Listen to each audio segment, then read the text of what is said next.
എല്ലാവർക്കും നമസ്കാരം. Tathagata നോയറ്റിക് and Tantrik research അക്കാദമിയുടെ ശിവസൂത്ര സ്പൈരിയിലേക്ക് ഏവരെയും സ്നേഹപൂർവ്വം സ്വാഗതം ചെയ്യുകയാണ്. വളരെ കുറച്ചധികം നാളായി നമ്മൾ ശിവസൂത്രം ഓൺലൈനായിട്ട് ഒരു ക്ലാസ് സംഘടിപ്പിച്ചിട്ട്. നേരത്തെ കാശ്മീരിൽ വെച്ചിട്ട് നമ്മളൊരു 10-45ഓളം പേര് ശിവസൂത്രം പഠിക്കണ്ടായി. അന്ന് രാംജിയുടെയും സച്ചിൻ്റെയും ഒക്കെ ഭാഗത്തു നിന്നായിരുന്നു ക്ലാസ് ഉണ്ടായിരുന്നത്. അതിനുശേഷം വളരെ പേരുടെ ആവശ്യപ്രകാരം നമ്മളിപ്പോൾ ഒരു ഓൺലൈൻ സെഷനും കൂടെ നടത്തുകയാണ്. ശിവസൂത്രം കശ്മീര ശൈവ സമ്പ്രദായത്തിലെ വളരെ പ്രധാനപ്പെട്ട ഒരു ടെക്സ്റ്റാണ്. സാധനയുടെ വഴിയിൽ പോകുന്ന ഏതൊരാളെ സംബന്ധിച്ചിടത്തോളവും അത് വളരെയധികം വഴികാട്ടിയും നമുക്ക് സാധനയുടെ ലോകത്തുണ്ടാകുന്ന അനുഭവങ്ങൾക്കെല്ലാം അതൊരു ഉത്തരം നൽകുന്ന ഒരു ഗ്രന്ഥം കൂടിയാണ്. ശിവസൂത്രത്തെക്കുറിച്ചും അതിൻ്റെ ചരിത്രവും അതിൻ്റെ ക്ലാസ്സുകളും എല്ലാം സച്ചിൻ നമ്മളോട് വളരെ വളരെ നന്നായി എടുക്കുന്നുണ്ടാവും. കാരണം സച്ചിൻ്റെ ക്ലാസ്സുകൾ വെക്കുക എന്ന് പറയുമ്പോൾ നമുക്ക് അവസാനം, അതായത് ചോദ്യോത്തര സെഷനുകൾ വളരെ കുറവായിരിക്കും. കാരണം ഏതൊരു കുഞ്ഞിന് പോലും മനസ്സിലാവുന്ന തരത്തിൽ അത്രയും സരളമായും സിമ്പിളായിട്ടുമാണ് സച്ചിൻ്റെ ക്ലാസ്സുകൾ ഉണ്ടാവാറുള്ളത്. കുറേ പേര് സച്ചിൻ്റെ ക്ലാസ്സുകൾ ഇതിനു മുൻപും അറ്റൻഡ് ചെയ്തിട്ടുണ്ടാവണം. കുറച്ച് പുതിയ ആളുകളുണ്ട്. അപ്പം നമുക്ക് സച്ചിൻ്റെ ക്ലാസ്സിലൂടെ അറിയാൻ സാധിക്കട്ടെ. എല്ലാവർക്കും വലിയൊരു അനുഭവമായി മാറട്ടെ ഈ ക്ലാസ് എന്ന് ആശംസിച്ചുകൊണ്ട് ശിവം മാഗസിൻ്റെ എഡിറ്റർ ഇൻ ചീഫ് ആയിട്ടുള്ള സച്ചിനെ ക്ലാസ്സിലേക്ക് സ്നേഹപൂർവ്വം സ്വാഗതം ചെയ്യുന്നു. സച്ചിൻ, നമസ്തേ. നമസ്കാരം. ഇതിലുള്ള കുറെ പേര് ഇത് റെക്കോർഡ് ചെയ്യുന്നില്ലേ? റെക്കോർഡ് ചെയ്യുന്നുണ്ട്. ഇതിലുള്ള കുറെ പേര് 36 തത്വങ്ങളുടെ ക്ലാസ്സിലുണ്ടായിരുന്നു എന്ന് വിചാരിക്കുന്നു. അപ്പൊ അത് ശിവസൂത്രത്തിന് കൂടിയുള്ള ഒരു ഇൻട്രോ ആണ്. അത് വ്യക്തമായിട്ട് പഠിച്ചിട്ടുണ്ടെങ്കിൽ ശിവസൂത്രം വളരെ എളുപ്പത്തിൽ സഞ്ചരിക്കാവുന്ന ഒരു ഭൂമിയായിട്ട് മാറുന്നുണ്ടാവും. ശിവസൂത്രം ഇത് ഓൺലൈനിൽ ഇങ്ങനെ വീഡിയോ രൂപത്തിൽ സൂമിൽ നടത്തുന്ന 3ാമത്തെ ക്ലാസ് ആണെന്നാണ് എൻ്റെ ഓർമ്മ. വളരെ പണ്ട് നമ്മൾ വാട്സാപ്പിലൂടെ ശിവസൂത്രം നടത്തിയിരുന്നു. അത് ഓരോ ദിവസവും ഓരോ സൂത്രം വീതം ഒരു വാട്സാപ്പ് ഗ്രൂപ്പ് ക്രിയേറ്റ് ചെയ്തിട്ട് അതിൽ അയച്ചു കൊടുക്കും. അപ്പൊ അന്ന് പഠിച്ചവർ ഈ കൂട്ടത്തിൽ ഉണ്ടോ എന്ന് അറിയില്ല. അപ്പൊ എല്ലാ ദിവസവും ഓരോ സൂത്രം വീതം അയച്ചു കൊടുക്കുമായിരുന്നു. വൈകിട്ട് അതിന്റെ ചർച്ച വെക്കും. ഒരു 2 മണിക്കൂർ നേരം ആ ഗ്രൂപ്പ് ഓപ്പൺ ആക്കിയിട്ട് അതിന്റെ ചർച്ച വെക്കും. അങ്ങനെയായിരുന്നു ഇതിന്റെ തുടക്കം. പിന്നീടാണ് ഒരു ഓൺലൈൻ ക്ലാസ്, കോവിഡിന് ശേഷം എല്ലാവരും ഓൺലൈൻ ക്ലാസ്സിലേക്കൊക്കെ മാറിയ സമയത്താണ് നമ്മളും ഇത് ഓൺലൈനിൽ സൂം മുഖേനയൊക്കെ എടുക്കാൻ ആരംഭിച്ചത്. അപ്പൊ 2 ബാച്ചുകൾ അങ്ങനെ കഴിഞ്ഞു. ഒരു ബാച്ച് വിഷ്ണു ഇപ്പോൾ പറഞ്ഞതുപോലെ കാശ്മീരിൽ വെച്ചിട്ട് നടത്തിയിരുന്നു. അത് കുറച്ച് മാസങ്ങൾക്ക് മുൻപ് നമ്മൾ ഏകദേശം ഒരു 60 പേരോളം, 60 പേരുണ്ടോ സംശയം, ഏകദേശം അത്രയും ആൾക്കാർ കാശ്മീരിൽ ഒത്തുകൂടുകയും ശിവസൂത്രം ഉണ്ടായ ഭൂമിയിൽ വെച്ച് അത് പഠിക്കുകയും ചെയ്തു. അപ്പൊ ആ സ്ഥലവും കാര്യങ്ങളൊക്കെ ഞാൻ ഈ ഇൻട്രോ ക്ലാസ്സിനിടയിൽ വിശദീകരിക്കുന്നുണ്ട്. അപ്പോൾ നിങ്ങൾക്ക് കുറച്ചും കൂടി അതിൻ്റെ പറ്റി അതൊരു വിഷ്വലൈസ് ചെയ്യാൻ പറ്റും. അവിടെ പോയവർക്ക് അത് ഓർമ്മയിലും പോവാത്തവർക്ക് അത് വിഷ്വലൈസ് ചെയ്യാനും സാധിക്കട്ടെ. അപ്പോൾ ശൈവ സമ്പ്രദായത്തിൽപ്പെട്ട ഒരു അടിസ്ഥാന ടെക്സ്റ്റാണ് ശിവസൂത്രം. ശൈവ സമ്പ്രദായം എന്ന് നമ്മൾ പറയുമ്പോൾ നമുക്ക് പല ശൈവ സമ്പ്രദായങ്ങളെയും പരിചയമുണ്ട്. ഇപ്പൊ തമിഴ്നാട്ടിലൊക്കെ പ്രചാരത്തിലിരുന്ന 12ാം നൂറ്റാണ്ടിലൊക്കെ വളരെയധികം ശക്തമായിട്ട് അവിടെ പ്രചാരത്തിലുണ്ടായിരുന്ന ശൈവ സിദ്ധാന്തമുണ്ട്. സിദ്ധാന്ത ശൈവം എന്ന് വിളിക്കുന്ന സിദ്ധ പരമ്പരയിലൂടെയൊക്കെ ഒഴുകിയ ശൈവ നായന്മാരിലൂടെയൊക്കെ ഒഴുകിയ ശൈവമുണ്ട്. കർണാടകയിലൊക്കെ നോക്കുകയാണെന്നുണ്ടെങ്കിൽ അവിടെ വീരശൈവം ഉണ്ട്. ലിംഗായത്തുകൾ എന്നൊക്കെ വിളിക്കുന്നവരുടെ വീരശൈവ പ്രാക്ടീസുകളുള്ള സ്ഥലമാണ് കർണാടകയൊക്കെ. ഇനി ഇത് കൂടാതെ അതിമാർഗം എന്ന് നമ്മൾ വിളിക്കുന്ന ഒരു ശൈവമുണ്ട്. അപ്പോൾ അങ്ങനെയുള്ളവരെ പലപ്പോഴും നമ്മൾ കുംഭമേളയിലൊക്കെ കാണാറുണ്ട്. നമ്മൾ അവരെ പൊതുവിൽ വിളിക്കുന്ന ഒരു പേരാണ് അഘോരി. അത് ആ കൂട്ടത്തിൽ അഘോരികൾ മാത്രമല്ല, അതിൽ പല തരത്തിലുള്ള സാധന ചെയ്യുന്ന ആൾക്കാരുണ്ട്. പക്ഷെ ഇവരുടെ വേഷഭൂഷാദികളൊക്കെ കണ്ടിട്ട് നമുക്ക് അവരെ വിളിക്കാൻ തോന്നുന്ന ഒരു കോമൺ പേര് മാത്രമാണ് അഘോരി എന്ന് പറയുന്നത്. അവരെല്ലാവരും അഘോരികൾ തന്നെ ആയിക്കൊള്ളുന്നില്ല. അപ്പൊ അതിൽ ശൈവ സമ്പ്രദായത്തിൽപ്പെട്ട അതിമാർഗികളും ഉണ്ടാവും. അതിമാർഗം എന്ന് ശൈവം വിളിക്കുന്നത് ഒരു ശൈവ സന്യാസത്തെ തന്നെയാണ്. സ്വയം ശിവനായി ഭാവിച്ചുകൊണ്ടുള്ള ഒരു സാധനാ പദ്ധതിയൊക്കെ ഉൾപ്പെട്ടിരിക്കുന്ന, അല്ലെങ്കിൽ പാശുപത സൂത്രങ്ങൾ എന്ന് പറയുന്ന ടെക്സ്റ്റിനെയൊക്കെ ബേസ് ചെയ്തിട്ടുള്ള സാധന ചെയ്യുന്ന അതിമാർഗികളുടെ ഒരു ശൈവമുണ്ട്. ഇതിൽ നിന്നൊക്കെ വ്യത്യസ്തമായിട്ട് കശ്മീരിന്റെ ഒരു ശൈവമുണ്ട്. അപ്പൊ ആ ശൈവത്തെ തിരിച്ചറിയാൻ വേണ്ടി നമ്മൾ ആ നാടിന്റെ പേര് തന്നെ അതിന് കൊടുത്ത് അതിനെ കാശ്മീര ശൈവം എന്ന് വിളിക്കുന്നതാണ്. 8ാം നൂറ്റാണ്ട് മുതൽ 13ാം നൂറ്റാണ്ട് വരെയാണ് ഇത് അതിൽ ഒരു വളരെ പ്രബലമായിട്ട് അത് കാശ്മീരിൽ നിലനിന്നിരുന്നത്. ആ സമയത്ത് ഒരുപാട് മഹത്തുക്കളായ ഒരുപാട് ആചാര്യന്മാരും അവരുടെ ഒരുപാട് ഗ്രന്ഥങ്ങളും ഒക്കെ കാശ്മീരിൽ ഉണ്ടായിട്ടുണ്ട്. വളരെ ഒരു ആ, നിരന്തരം ശൈവ ചിന്തകളുടെ ഒരു അനുരണനം നടന്നിരുന്ന ഒരു സ്ഥലമായിരുന്നു കാശ്മീർ. അഭിനവഗുപ്തനെ പോലെയുള്ള, വസുഗുപ്തനെ പോലെയുള്ള ആചാര്യന്മാർ, സോമാനന്ദൻ, ഉത്പലദേവൻ, അങ്ങനെ വരുന്ന വലിയൊരു പരമ്പര, ഗുരുപരമ്പര കാശ്മീരിൽ ഈ ഒരു കാലഘട്ടത്തിൽ ഉണ്ടായിരുന്നു. അപ്പൊ ഇത് വളരെ പ്രധാനപ്പെട്ട ഈ ഭാരതത്തിന്റെ ഇന്നത്തെ സ്ഥിതിയെ തന്നെ സ്വാധീനിച്ച ഒരു സമ്പ്രദായമാണ് കാശ്മീരിലെ ശൈവ സമ്പ്രദായം. അതങ്ങനെ പറയാൻ കാരണം എന്താന്ന് വെച്ചാൽ, അത് അവിടെ ഇല്ലായിരുന്നുവെങ്കിൽ, അന്ന് ആ കാശ്മീര ശൈവ സമ്പ്രദായം അന്നത്തെ ആ പ്രൗഢിയോടുകൂടി അവിടെ നിലനിന്നില്ലായിരുന്നുവെങ്കിൽ, ഇന്ന് ഭാരതം ഒരു ബൗദ്ധ രാജ്യമായി മാറിയേനെ. ബൗദ്ധതന്ത്രങ്ങളുടെ സ്വാധീനം അത് ആ കാലഘട്ടത്തിൽ ലോകത്തിന്റെ എല്ലാ കോണിൽ നിന്നും അറിവിനെ സ്വീകരിച്ചുകൊണ്ട് ബൗദ്ധതന്ത്രങ്ങൾ വളരെയധികം വളർച്ച പ്രാപിച്ചു. ടിബറ്റിലും ഇന്ന് ചൈനയുടെ ഭാഗമായിട്ടുള്ള ലഡാക്കൊക്കെ ഉൾച്ചേർന്നിരിക്കുന്ന മഹാചീനം എന്ന് പറയുന്ന സ്ഥലത്തൊക്കെയാണ് അത് വളർന്നത്. അപ്പൊ അത് വലിയൊരു ആശയമായിട്ട്, വലിയൊരു തത്വചിന്തയും അതോടൊപ്പം തന്നെ ഒരു പ്രാക്ടീസിന്റെ ഒരു വലിയ പിൻബലത്തോടു കൂടി ആ ബൗദ്ധ തന്ത്രങ്ങളെല്ലാം ഭാരതത്തിലേക്ക് വന്നുകൊണ്ടിരിക്കുമ്പോൾ, ശൈവതന്ത്രങ്ങളാണ്, കാശ്മീരിൽ നിലനിന്നിരുന്ന ശൈവതന്ത്രങ്ങളാണ് വലിയൊരു കോട്ട കെട്ടി, തത്വചിന്താപരമായ ഒരു കോട്ട കെട്ടി ആ ബൗദ്ധത്തെ അവിടെ തടഞ്ഞിരുന്നത്. അത് തടയുക എന്ന് പറഞ്ഞാൽ അത് ഫോഴ്സ്ഫുള്ളി ഉള്ള ഒരു തടയലല്ല. ആശയങ്ങളുടെ ഗാംഭീര്യം കൊണ്ട് ശൈവതന്ത്രങ്ങളെ, ബൗദ്ധതന്ത്രങ്ങളെ പ്രതിരോധിച്ചു എന്ന് പറയാം. അതല്ലെങ്കിൽ അവിടെ ഉണ്ടായിരുന്ന, കാശ്മീരിൽ ഉണ്ടായിരുന്ന ആൾക്കാരും അതിന് താഴേക്കൊക്കെ ബൗദ്ധതന്ത്രങ്ങൾ കുറച്ചുകൂടി വിപുലമായിട്ട് ഒഴുകിയേനെ.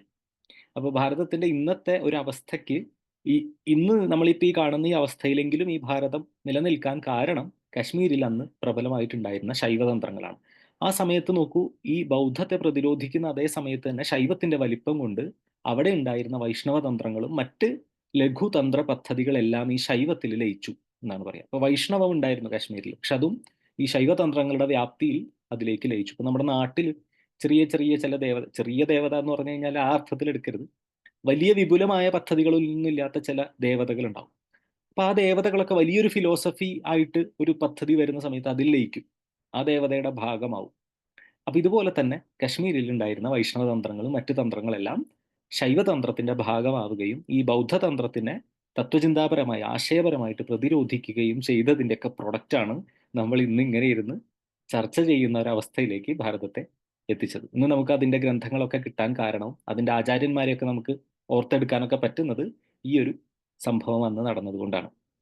അപ്പൊ ഇതിന്റെ അടിസ്ഥാന ടെക്സ്റ്റ്, ആ കാശ്മീര ശൈവതന്ത്രത്തെ നമ്മൾ തൃഗദർശനം എന്നാണ് വിളിക്കുക. 36 തത്വങ്ങളുടെ ക്ലാസ്സിൽ പറഞ്ഞിരുന്നു. തൃകം എന്നൊരു പേര് അതിനുണ്ട്, തൃഗദർശനം. തൃകം എന്നുള്ള പേര് കേൾക്കുമ്പോൾ തന്നെ നമുക്ക് മനസ്സിലാവും അതെന്തോ മൂന്ന് ആയിട്ട് ബന്ധപ്പെട്ടതാണ്. തൃകം എന്നുള്ള എന്നുള്ള വാക്ക് മൂന്നുമായിട്ട് ബന്ധപ്പെട്ട എന്തോ ഒന്നാണ് തൃകം എന്ന ആ പേരിൽ നിന്ന് നമുക്ക് മനസ്സിലാവും. തൃകം ഇവിടെ പറയുന്ന മൂന്ന് എന്താണ് എന്ന് ആദ്യം പറയാം. എന്തിനെ കുറിച്ചാണ് തൃഗദർശനം പറയുന്നത്? അപ്പൊ നമുക്കറിയാം, നമ്മൾ പ്രപഞ്ചവുമായിട്ട് ഇടപെടുന്നത് എങ്ങനെയാണ് എന്ന് നോക്കാം. ഇപ്പൊ കാഴ്ചയുടെ ലോകത്താണെങ്കിൽ നിങ്ങൾ പ്രപഞ്ചവുമായിട്ട് ഇടപെടുന്നത് 5 ഇന്ദ്രിയങ്ങൾ വഴിയാണ്. അപ്പൊ അതിൽ നമുക്ക് കാഴ്ചയെ മാത്രം എടുത്തിട്ട് പറയുകയാണെങ്കിൽ, കാണുന്ന നിങ്ങളുണ്ട്, നിങ്ങളാൽ കാണപ്പെടുന്ന ഒരു വസ്തു ഉണ്ട്, നിങ്ങളെ തമ്മിൽ കണക്ട് ചെയ്യുന്ന കാഴ്ച എന്ന് പറയുന്ന പ്രോസസ്സ് ഉണ്ട്. അപ്പൊ കാണുന്ന ആളുണ്ട്, കാണപ്പെടുന്ന വസ്തു ഉണ്ട്, ഇവയെ തമ്മിൽ ബന്ധിപ്പിക്കുന്ന കാഴ്ച എന്ന് പറയുന്ന ഒരു പ്രോസസ്സ് ഉണ്ട്. ഈ മൂന്ന് വിഷയങ്ങൾ ഒരുമിച്ച് ആക്ട് ചെയ്യുമ്പോഴാണ് നമ്മൾ പ്രകൃതിയെ അല്ലെങ്കിൽ പ്രപഞ്ചത്തെ അറിയുന്നത്. ഇനി ഇതിനെ തന്നെ ശബ്ദത്തിന്റെ ലോകത്തെടുത്താലോ? കേൾക്കുന്ന നിങ്ങളുണ്ട്, നിങ്ങളാൽ കേൾക്കപ്പെടുന്ന ഒരു ശബ്ദമുണ്ട്, ആ ശബ്ദത്തെയും നിങ്ങളെയും തമ്മിൽ ബന്ധിപ്പിക്കുന്ന കേൾക്കുക എന്ന് പറയുന്ന പ്രോസസ്സ് ഉണ്ട്. അതിനെ സബ്ജക്റ്റ്, നോളജ്, ഒബ്ജക്റ്റ് എന്ന് പറയാം. കേൾക്കുന്ന നിങ്ങളാണ് സബ്ജക്റ്റ്. എന്തിനെയാണോ കേൾക്കുന്നത് അതാണ്, അല്ലെങ്കിൽ എന്തിനെയാണോ കാണുന്നത് അതാണ് ഒബ്ജക്റ്റ്. ഈ സബ്ജക്റ്റിനെയും ഒബ്ജക്റ്റിനെയും തമ്മിൽ ബന്ധിപ്പിക്കുന്ന അറിവുണ്ട്, നോളജ് ഉണ്ട്. ഈ മൂന്നിനെ കുറിച്ചാണ് തൃഗദർശനം പറയുന്നത്. ഈ മൂന്ന് എങ്ങനെയാണ് പരസ്പരം ബന്ധപ്പെട്ടിരിക്കുന്നത് എന്നാണ് തൃഗദർശനം പറയുന്നത്. അതുകൊണ്ടാണ് ഈ മുക്കൂട്ട് ബന്ധത്തെക്കുറിച്ച് പറയുന്നത് കൊണ്ടാണ് അതിനെ തൃകം എന്ന് വിളിച്ചത്. അപ്പൊ ഇവിടെ ശൈവത്തിന്റെ ഭാഷയിൽ പറയുന്ന സമയത്ത് ശൈവം ഇതിനെ ഈ സെൻസറി ഓർഗൻസിന്റെ ലെവലിൽ നിന്ന് മറ്റൊരു പ്ലെയിനിലേക്ക് കൊണ്ടുപോയിട്ട് നമ്മളോട് പറയാണ്, ശിവൻ, ശക്തി, പശു, അല്ലെങ്കിൽ മറ്റൊരു ഭാഷയിൽ പറഞ്ഞാൽ പതി, പാശം, പശു. ഇതാണ് നമ്മുടെ പ്ലെയിനിൽ സബ്ജക്ട് ഒബ്ജക്ട് നോളജ് ആയിട്ട് നമ്മൾ അനുഭവിക്കുന്നത്. അപ്പൊ ശിവന്റെ പ്ലെയിനിലേക്ക് ഇതിനെ കൊണ്ടുവരുമ്പോൾ നമ്മൾ ആരാണ് എന്ന് പറയാൻ വേണ്ടിയിട്ട് ശൈവം 3 കാര്യങ്ങളെ കുറിച്ച് പറയുന്നു. അതാണ് പതിയായ ശിവൻ, പാശമാകുന്ന ശക്തി, പശുവായിട്ടുള്ള ജീവൻ. അല്ലെങ്കിൽ നമ്മളെല്ലാവരും, നമ്മളും ജീവനുള്ള എല്ലാവരും പശുക്കളാണ് എന്നാണ് പറയാം. ഇത് തമ്മിലുള്ള ബന്ധം എന്താണ്? ഇപ്പൊ ഇവിടെ നമുക്ക് നമ്മുടെ പ്ലെയിനിൽ നമുക്കറിയാം, കാണപ്പെടുന്ന വസ്തുവും കാണുന്ന നമ്മളും കാഴ്ച എന്ന് പറയുന്ന പ്രോസസ്സും എങ്ങനെയാണ് ബന്ധപ്പെട്ടിരിക്കുന്നതെന്ന് നമ്മുടെ നിത്യജീവിതത്തിലൂടെ നമുക്കറിയാം. ഇവിടെ നമ്മൾ പറയുന്ന സമയത്ത് പതി, പാശം, പശു, ഈ 3ഉം എങ്ങനെ ബന്ധപ്പെട്ടിരിക്കുന്നു എന്നാണ് ശൈവം പറയുന്നത്. പതിയായ ശിവൻ പാശത്തെ ഉപയോഗിച്ചുകൊണ്ട് പശുവിനെ കെട്ടിയിട്ടിരിക്കുന്നു. നമ്മുടെ വീട്ടിലൊക്കെ പശുവിനെ കെട്ടിയിടാറില്ലേ? അതുപോലെ പതിയായ ശിവൻ പാശമാകുന്ന ശക്തി കൊണ്ട് പശുവിനെ കെട്ടിയിട്ടിരിക്കുന്നു. ഇതാണ് തൃകദർശനം പറയുന്നത്. ഈ പതിയും പശുവും തമ്മിൽ ബന്ധപ്പെട്ടിരിക്കുന്നത് എന്ത് വെച്ചിട്ടാണ്? പാശം കൊണ്ടാണ്, അല്ലെ? ഒരു കയറ് കൊണ്ടാണ് ബന്ധിപ്പിച്ചിരിക്കുന്നത്. പതി ഈ പാശത്തെ പിടിച്ചിരിക്കുന്ന ആളാണ്, കയ്യാളുന്ന വ്യക്തിയാണ്. പതിക്ക് പാശത്തിന് മേൽ അതോറിറ്റി ഉണ്ട്, കയ്യാളാൻ സാധിക്കുന്നുണ്ട്. പശുവിനോ? പശുവിനെ കെട്ടിയിട്ടിരിക്കുകയാണ്. പശുവിന്റെ കഴുത്തിലാണ് കെട്ട്, പതിയുടെ കയ്യിലാണ് പിടുത്തം. വ്യത്യാസം മനസ്സിലായോ? പതി ഒരു കയറ് പിടിച്ചിട്ടുണ്ട് കയ്യിൽ. ആ കയറ് എന്താണ്? പതിയുടെ അല്ലെങ്കിൽ ശിവന്റെ സ്വാതന്ത്ര്യ ശക്തിയാണ്. അതെന്താ സ്വാതന്ത്ര്യ ശക്തി എന്ന് പറയുന്നത്? അത് ശിവനിൽ നിന്നും വേറിട്ട് നിൽക്കുന്ന ഒരു ശക്തിയല്ല. അപ്പൊ എനിക്ക് ഈ കൈ അനക്കണം, എന്റെ കൈ അനക്കണം. ഞാൻ പുറത്ത് വേറെ ആരോടെങ്കിലും ചോദിക്കണോ? അല്ലെങ്കിൽ പുറത്തുനിന്ന് എന്തെങ്കിലും എനർജി സ്വീകരിക്കണോ എനിക്ക് എന്റെ സ്വന്തം കൈ അനക്കാൻ? വേണ്ട. എനിക്ക് നിങ്ങളോട് സംസാരിക്കണം, ഞാൻ പുറത്തുനിന്ന് എന്തെങ്കിലും എനർജി സ്വീകരിക്കണോ നിങ്ങളോട് സംസാരിക്കാൻ? എൻ്റെ ഉള്ളിലുള്ള ശക്തിയെ ഉപയോഗിച്ചിട്ട്, ഞാൻ ആഹാരം കഴിച്ചുണ്ടാക്കിയ എൻ്റെ ശക്തി ഉപയോഗിച്ചുകൊണ്ട് എനിക്ക് എൻ്റെ കൈ അനക്കാനും എനിക്ക് സംസാരിക്കാനും ഒക്കെ സാധിക്കും. അതെൻ്റെ ഉള്ളിലുള്ള ശക്തിയാണ്, എൻ്റെ തന്നെ ഭാഗമായിട്ടുള്ള ശക്തിയാണ്. ഇതുപോലെയാണ് ശിവന്റെ തന്നെ ഭാഗമായിട്ടുള്ള സ്വാതന്ത്ര്യ ശക്തി, ശിവനിൽ നിന്നും അന്യമല്ലാത്ത ശക്തിയെ ഉപയോഗിച്ചുകൊണ്ട് ശിവൻ പശുവിനെ കെട്ടിയിടുന്നു. അപ്പൊ ഈ പശു എവിടെ നിന്ന് വന്നു? പശു ആരാ? ശിവനും ശിവന്റെ തന്നെ ഭാഗമായിട്ടുള്ള സ്വാതന്ത്ര്യ ശക്തി ഉണ്ട് എന്ന് പറഞ്ഞു. അപ്പൊ പശു എന്ന് പറഞ്ഞാൽ വേറൊരാളല്ലേ, പുറത്തുനിന്ന് ഒരാളായില്ലേ? അപ്പോ അങ്ങനെയല്ല. അവിടെ ശൈവം പറയുന്നു ശിവൻ തന്നെയാണ് പശു. കെട്ടിയിട്ട അവസ്ഥയിൽ ശിവനാണ് പശു ആകുന്നത്. അല്ലെങ്കിൽ ശിവൻ തൻ്റെ സ്വന്തം സ്വാതന്ത്ര്യ ശക്തിയായി എടുത്ത് സ്വയം മറഞ്ഞപ്പോ ഉണ്ടായതാണ് പശു. മറഞ്ഞിരിക്കുന്ന ശിവനാണ് പശു. അപ്പൊ ഈ പശുവിന് തിരിച്ച് ശിവനാവാൻ എന്ത് ചെയ്യണം? ഈ മറയെ നീക്കണം, അല്ലെ? എന്ത് മറ കൊണ്ടാണോ ശിവൻ സ്വയം മറച്ചത്, ആ മറയെ പശു നീക്കിയാൽ മതി. അല്ലെങ്കിൽ തൻ്റെ കഴുത്തിൽ കെട്ടിയിട്ടിരിക്കുന്ന ആ കെട്ടിനെ അഴിച്ച് കൈ പിടിച്ചാൽ മതി. കെട്ടിനെ കൈ പിടിച്ചാൽ ആരായി? പാശത്തെ കൈ പിടിച്ചാൽ ശിവനായി, അല്ലെ? പതിയായി. അപ്പൊ വ്യത്യാസം ഇതാണ്. നിങ്ങളും ശിവനും തമ്മിലുള്ള വ്യത്യാസം എന്താണെന്ന് ശൈവം പറയുന്നത്. ഒരാളുടെ കയ്യിലാണ് പാശ ഇരിക്കുന്നത്, ഒരാളുടെ കഴുത്തിലാണ് ഇരിക്കുന്നത്. കെട്ടപ്പെട്ട അവസ്ഥയിലുള്ള പതി തന്നെയാണ് പശു. ഇതാണ് തൃകദർശനം പറയുന്നത്. ഈ പശുവിന് ശിവനാവാനുള്ള പാതയിൽ അപ്പോ പിടിക്കേണ്ടത് ശക്തിയെയാണ്. കാരണം എന്തുകൊണ്ടാണോ തന്നെ കെട്ടിയത്, എന്ത് വെച്ചാണോ ശിവൻ മറഞ്ഞത്, അതിനെ തന്നെ പിടിച്ചുകൊണ്ട് അങ്ങോട്ട് പോവുക. ഇങ്ങോട്ട് വന്ന വഴിയെ തന്നെ അങ്ങോട്ടും പോവുക. അപ്പൊ ശിവൻ സ്വയം മറയ്ക്കാൻ ആ ശക്തിയെ ഉപയോഗിച്ച സമയത്ത് അത് മായയാണ്. പശു ആ ശക്തിയെ ഉപയോഗിച്ചുകൊണ്ട് ശിവത്വത്തിലേക്ക് തിരിച്ചു പോകുന്ന സമയത്ത് അത് ശക്തിയാണ്. അപ്പൊ ഒരേ കാര്യം തന്നെ ശക്തിയായിട്ടും മായയായിട്ടും ആക്ട് ചെയ്യുന്നതാണ് ഇപ്പോ നമ്മളുടെ ഈ അവസ്ഥയ്ക്ക് കാരണം. നമ്മൾ ഈ പ്രപഞ്ചത്തെ അനുഭവിച്ച് ശിവനാണ് ഞാൻ എന്നുള്ള ബോധം ഇല്ലാതെ ഇരിക്കാനുള്ള കാരണം ഈ ശക്തി മായയായിട്ട് ആക്ട് ചെയ്യുന്നതാണ്. അതുകൊണ്ട് തന്ത്രം ശിവാവബോധത്തെ റീകോഗ്നിഷൻ എന്നാണ് വിളിച്ചത്. ഞാൻ ശിവനായി തീരുകയല്ല, ശിവനാണ് എന്ന് തിരിച്ചറിയുകയാണ്. ഓരോ ജീവനും ശിവനാവുകയല്ല ചെയ്യുന്നത്, ഇപ്പൊ തന്നെ ശിവനാണ്, പക്ഷെ ആ തിരിച്ചറിവാണ് ഇല്ലാത്തത്. ആ തിരിച്ചറിവ് സംഭവിക്കുകയാണ് ചെയ്യുന്നത്. റീകോഗ്നിഷൻ എന്നാണ് തന്ത്രം അതിനെ വിളിച്ചത്. പ്രത്യഭിജ്ഞ എന്ന് പറയും. അപ്പൊ ഇതിനെല്ലാം അടിസ്ഥാനമായിട്ട് ഈ തത്വചിന്തയ്ക്ക് ശൈവിസത്തിന്റെ, ഇന്ന് നമ്മൾ ഈ കാശ്മീരിൽ കാണുന്ന ശൈവിസത്തിന്റെ എല്ലാത്തിനും അടിസ്ഥാനമായിട്ട് നിലനിൽക്കുന്ന ഒരു ഗ്രന്ഥം എന്ന് പറയുന്നത് ശിവസൂത്രങ്ങളാണ്. ശിവസൂത്രങ്ങളുടെ ചുവട് പിടിച്ചിട്ടാണ് പിന്നീട് വന്ന സ്പന്ദം, പ്രത്യഭിജ്ഞ തുടങ്ങിയ എല്ലാ തത്വചിന്തകളും ശൈവിസത്തിന്റെ ഭാഗമായിട്ട് ഉണ്ടായി വന്നത്.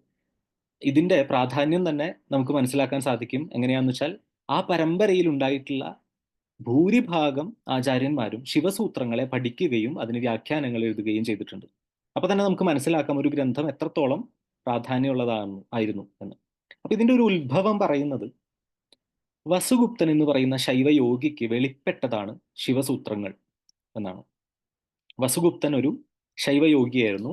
അപ്പോൾ ചരിത്രകാരന്മാർ ഏകദേശം അദ്ദേഹത്തിന്റെ കാലഘട്ടം 8-ാം നൂറ്റാണ്ടാണ് എന്ന് ചിട്ടപ്പെടുത്തിയിട്ടുണ്ട്. വസുഗുപ്തന് ഒരു സ്വപ്ന ദർശനം ഉണ്ടാവുന്ന ഒരു സാഹചര്യമാണ് പറയുന്നത്. സ്വപ്നത്തിൽ വസുഗുപ്തന് മഹേന്ദ്ര പർവ്വതത്തിൽ ശിവസൂത്രങ്ങൾ ഒരു പാറയിൽ കൊത്തിവെച്ചിട്ടുണ്ട് എന്നുള്ള ഒരു ദർശനം ലഭിക്കുകയാണ്. അങ്ങനെ ഈ വസുഗുപ്തൻ ആ മഹേന്ദ്ര പർവ്വതത്തിലേക്ക് ചെല്ലുകയാണ്. അപ്പൊ ഇന്ന് അതിരിക്കുന്നത് ദായ്ചിഗാം എന്ന് പറയുന്ന ഒരു നാഷണൽ പാർക്കിന്റെ അകത്താണ്.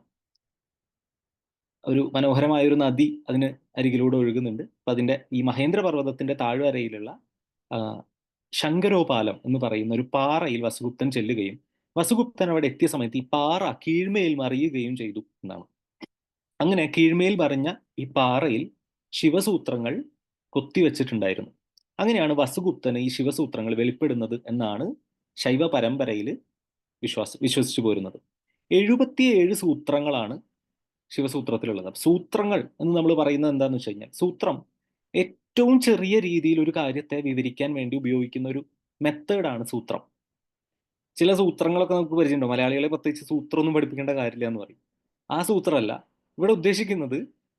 ഒരു വലിയ വിശാലമായ ഒരു ആശയത്തെ, വലിയ വിപുലമായ ഒരു ആശയത്തെ ഏറ്റവും ചുരുങ്ങിയ വാക്കുകളിൽ എന്നാൽ കൺഫ്യൂസിങ് അല്ലാത്ത രീതിയിൽ പറയാൻ ഉപയോഗിക്കുന്ന ഒരു മെത്തേഡാണ് സൂത്രം എന്ന് പറയുന്നത്. അല്പാക്ഷരം അസന്ദിഗ്ധം സാരവത് വിശ്വതോമുഖം എന്നാണ് പറയുക. സൂത്രത്തിന്റെ ഒരു ഡെഫിനിഷൻ പറയുന്നത് അക്ഷോഭ്യം അനവദ്യം, ഇതിനെയാണ് സൂത്രം എന്ന് വിളിക്കുക എന്ന് പറയുക. അതായത് ഏറ്റവും ചുരുങ്ങിയ അക്ഷരം, അല്പാക്ഷരം, അസന്ദിഗ്ധം, അതിൽ സംശയമൊന്നും ഉണ്ടാവാൻ ഇടവരരുത്, അസന്ദിഗ്ധമായിരിക്കണം, സാരവത്തായിരിക്കണം, അതിലൊരു മീനിങ് വേണം, അതിൽ ഉൾച്ചേർന്നിരിക്കുന്ന ഒരു വലിയൊരു വിപുലമായൊരു മീനിങ് അതിൽ ഉൾച്ചേർന്നിരിക്കണം. വിശ്വതോമുഖം, അത് യൂണിവേഴ്സലി ആപ്ലിക്കബിൾ ആയിരിക്കണം, എല്ലായിടത്തും എല്ലാ കാലത്തേക്കും ആപ്ലിക്കബിൾ ആയിരിക്കണം. അക്ഷോഭ്യം, അതിനെ കൗണ്ടർ ചെയ്യാൻ പറ്റാത്ത രീതിയിൽ അത് സ്പഷ്ടമായിരിക്കണം. അനവദ്യം, അത് ഇൻഡിസ്ട്രക്റ്റബിൾ ആവരുത്, അത് ഇൻഡിസ്ട്രക്റ്റബിൾ ആവണം. വേറൊരു ആശയം കൊണ്ടുവന്ന് അതിനെ തോൽപ്പിക്കുക അല്ലെങ്കിൽ അതിനെ കൗണ്ടർ ചെയ്യാനായിട്ട് അതിന് സാധിക്കരുത്. അപ്പൊ ഇങ്ങനെയുള്ള ഒരു എഴുത്ത് രീതിയാണ് സൂത്രം എന്ന് പറഞ്ഞാൽ. അപ്പൊ ഇത്രയും എല്ലാ സൂത്രങ്ങളും നമ്മൾ നോക്കിക്കഴിഞ്ഞാൽ, ശിവസൂത്രത്തിൽ തന്നെ നോക്കിക്കഴിഞ്ഞാൽ വളരെ ചുരുങ്ങിയ വാക്കുകൾ കൊണ്ടായിരിക്കും പറഞ്ഞിട്ടുണ്ടാവുക. പക്ഷെ അത് വ്യാഖ്യാനിക്കാൻ പോയി കഴിഞ്ഞാൽ ചിലപ്പോൾ ദിവസങ്ങളോളം എടുക്കും. പതഞ്ജലിയുടെ യോഗസൂത്രം നമുക്ക് പരിചയമുണ്ട്. അപ്പൊ പതഞ്ജലി യോഗയുടെ പാതയിൽ സഞ്ചരിക്കുന്ന ഒരു വ്യക്തി എന്തൊക്കെ അനുഭവങ്ങളിലൂടെയാണ് കടന്നു പോവുക, അയാൾക്ക് എന്തൊക്കെയാണ് നേരിടേണ്ടി വരിക എന്നുള്ള കാര്യങ്ങൾ മുൻപിൽ നടന്ന് വെളിച്ചം കാട്ടിയ ഒരാൾക്ക് കൂടെ നടത്തിക്കൊണ്ടുപോകുന്ന ഒരു രീതിയിലാണ് പതഞ്ജലി തന്റെ സൂത്രങ്ങൾ എഴുതിയിരിക്കുന്നത്. അപ്പൊ മുന്നേ നടക്കുന്ന ഒരു ഗുരുനാഥനായിട്ട് പതഞ്ജലി ഈ യോഗസൂത്രം പഠിക്കുന്നവർക്ക് മുന്നിലുണ്ട്. ഇവിടെ അത് സാക്ഷാൽ ശിവൻ തന്നെയാണ്. ശിവൻ തന്നെ വന്ന് വെളിപ്പെടുത്തിയിരിക്കുകയാണ് എങ്ങനെ പശു ശിവത്വത്തിലേക്ക് പോകുന്ന സമയത്ത്, അല്ലെങ്കിൽ ശിവനാണ് എന്ന തിരിച്ചറിവിലേക്കുള്ള യാത്ര അതെങ്ങനെയാണ്, ആ യാത്രയിൽ എന്തെല്ലാമാണ് അനുഭവങ്ങളെ അവൻ നേരിടേണ്ടി വരുന്നത് എന്ന് പറഞ്ഞിരിക്കുന്ന 77 സൂത്രങ്ങളുടെ ഒരു കളക്ഷനാണ് ശിവസൂത്രങ്ങൾ. ശിവസൂത്രത്തിന്റെ അഭിപ്രായത്തിൽ, അല്ലെങ്കിൽ ശൈവിസത്തിന്റെ അഭിപ്രായത്തിൽ, നമ്മളെല്ലാവരും ഒരു ഉറക്കത്തിലാണ്. നമ്മളെല്ലാവരും ജാഗ്രത് എന്ന് വിചാരിച്ചിരിക്കുന്ന ഈ അവസ്ഥ ഉറക്കമാണെന്നാണ് പറയുന്നത്. അപ്പൊ 3 അവസ്ഥകളെ പറയും: ജാഗ്രത്, സ്വപ്നം, സുഷുപ്തി. ഇങ്ങനെ 3 അവസ്ഥകളുണ്ടെന്നാ പറയാം. ജാഗ്രത്തില് മനസ്സും ഇന്ദ്രിയങ്ങളും പ്രവർത്തിക്കുന്നുണ്ടാവും. ഇന്ദ്രിയങ്ങളിൽ ഡാറ്റ സ്വീകരിക്കുകയും അത് മനസ്സിന് കൈമാറുകയും മനസ്സ് അത് പ്രോസസ്സ് ചെയ്യുകയും ചെയ്യുന്ന അവസ്ഥയാണ് ജാഗ്രത്. സ്വപ്നത്തിലേക്ക് വരുമ്പോഴോ ഇന്ദ്രിയങ്ങൾ പുതിയ ഫീഡൊന്നും എടുക്കില്ല, ഇന്ദ്രിയങ്ങൾ ഉറക്കത്തിലായിരിക്കും, പക്ഷെ മനസ്സ് മാത്രം പ്രവർത്തിക്കും. അതാണ് സ്വപ്നാവസ്ഥ.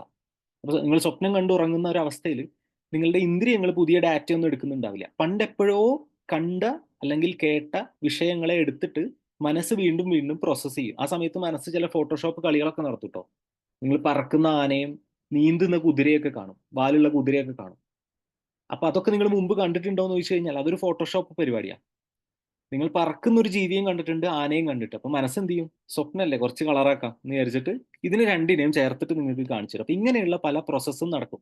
പക്ഷെ ഇന്ദ്രിയങ്ങൾ പുതിയതായിട്ട് ഡാറ്റ ഒന്നും എടുക്കില്ല. ഇതാണ് സ്വപ്നാവസ്ഥ.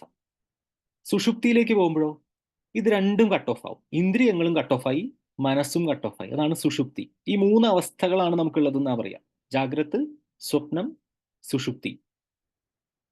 ശൈവത്തിന്റെ അഭിപ്രായത്തിൽ നമ്മൾ ജാഗ്രത ആണ് എന്ന് വിചാരിച്ചിരിക്കുന്ന ഈ അവസ്ഥ പോലും ഒരു നിദ്രയാണ്, അല്ലെങ്കിൽ ഒരു ഉറക്കമാണ് എന്നാണ് ശൈവം പറയുന്നത്. അപ്പൊ ശൈവം വലിയൊരു ഉണർച്ച പറയുന്നുണ്ട്.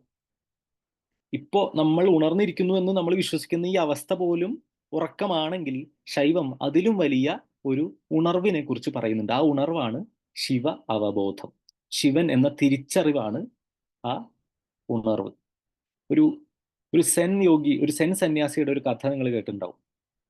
ഒരു സെൻ സന്യാസി രാവിലെ ആയപ്പോൾ ഇരുന്ന് ചിരിക്കുകയാണ്. അപ്പൊ സെൻ സന്യാസി ചിരിക്കുന്നത് പ്രത്യേകിച്ച് വിഷയമൊന്നുമല്ല, ചിരിക്കാതെ ഇരുന്നാലാണ് എന്തോ കുഴപ്പമുണ്ടെന്ന് മനസ്സിലാക്കേണ്ടത്.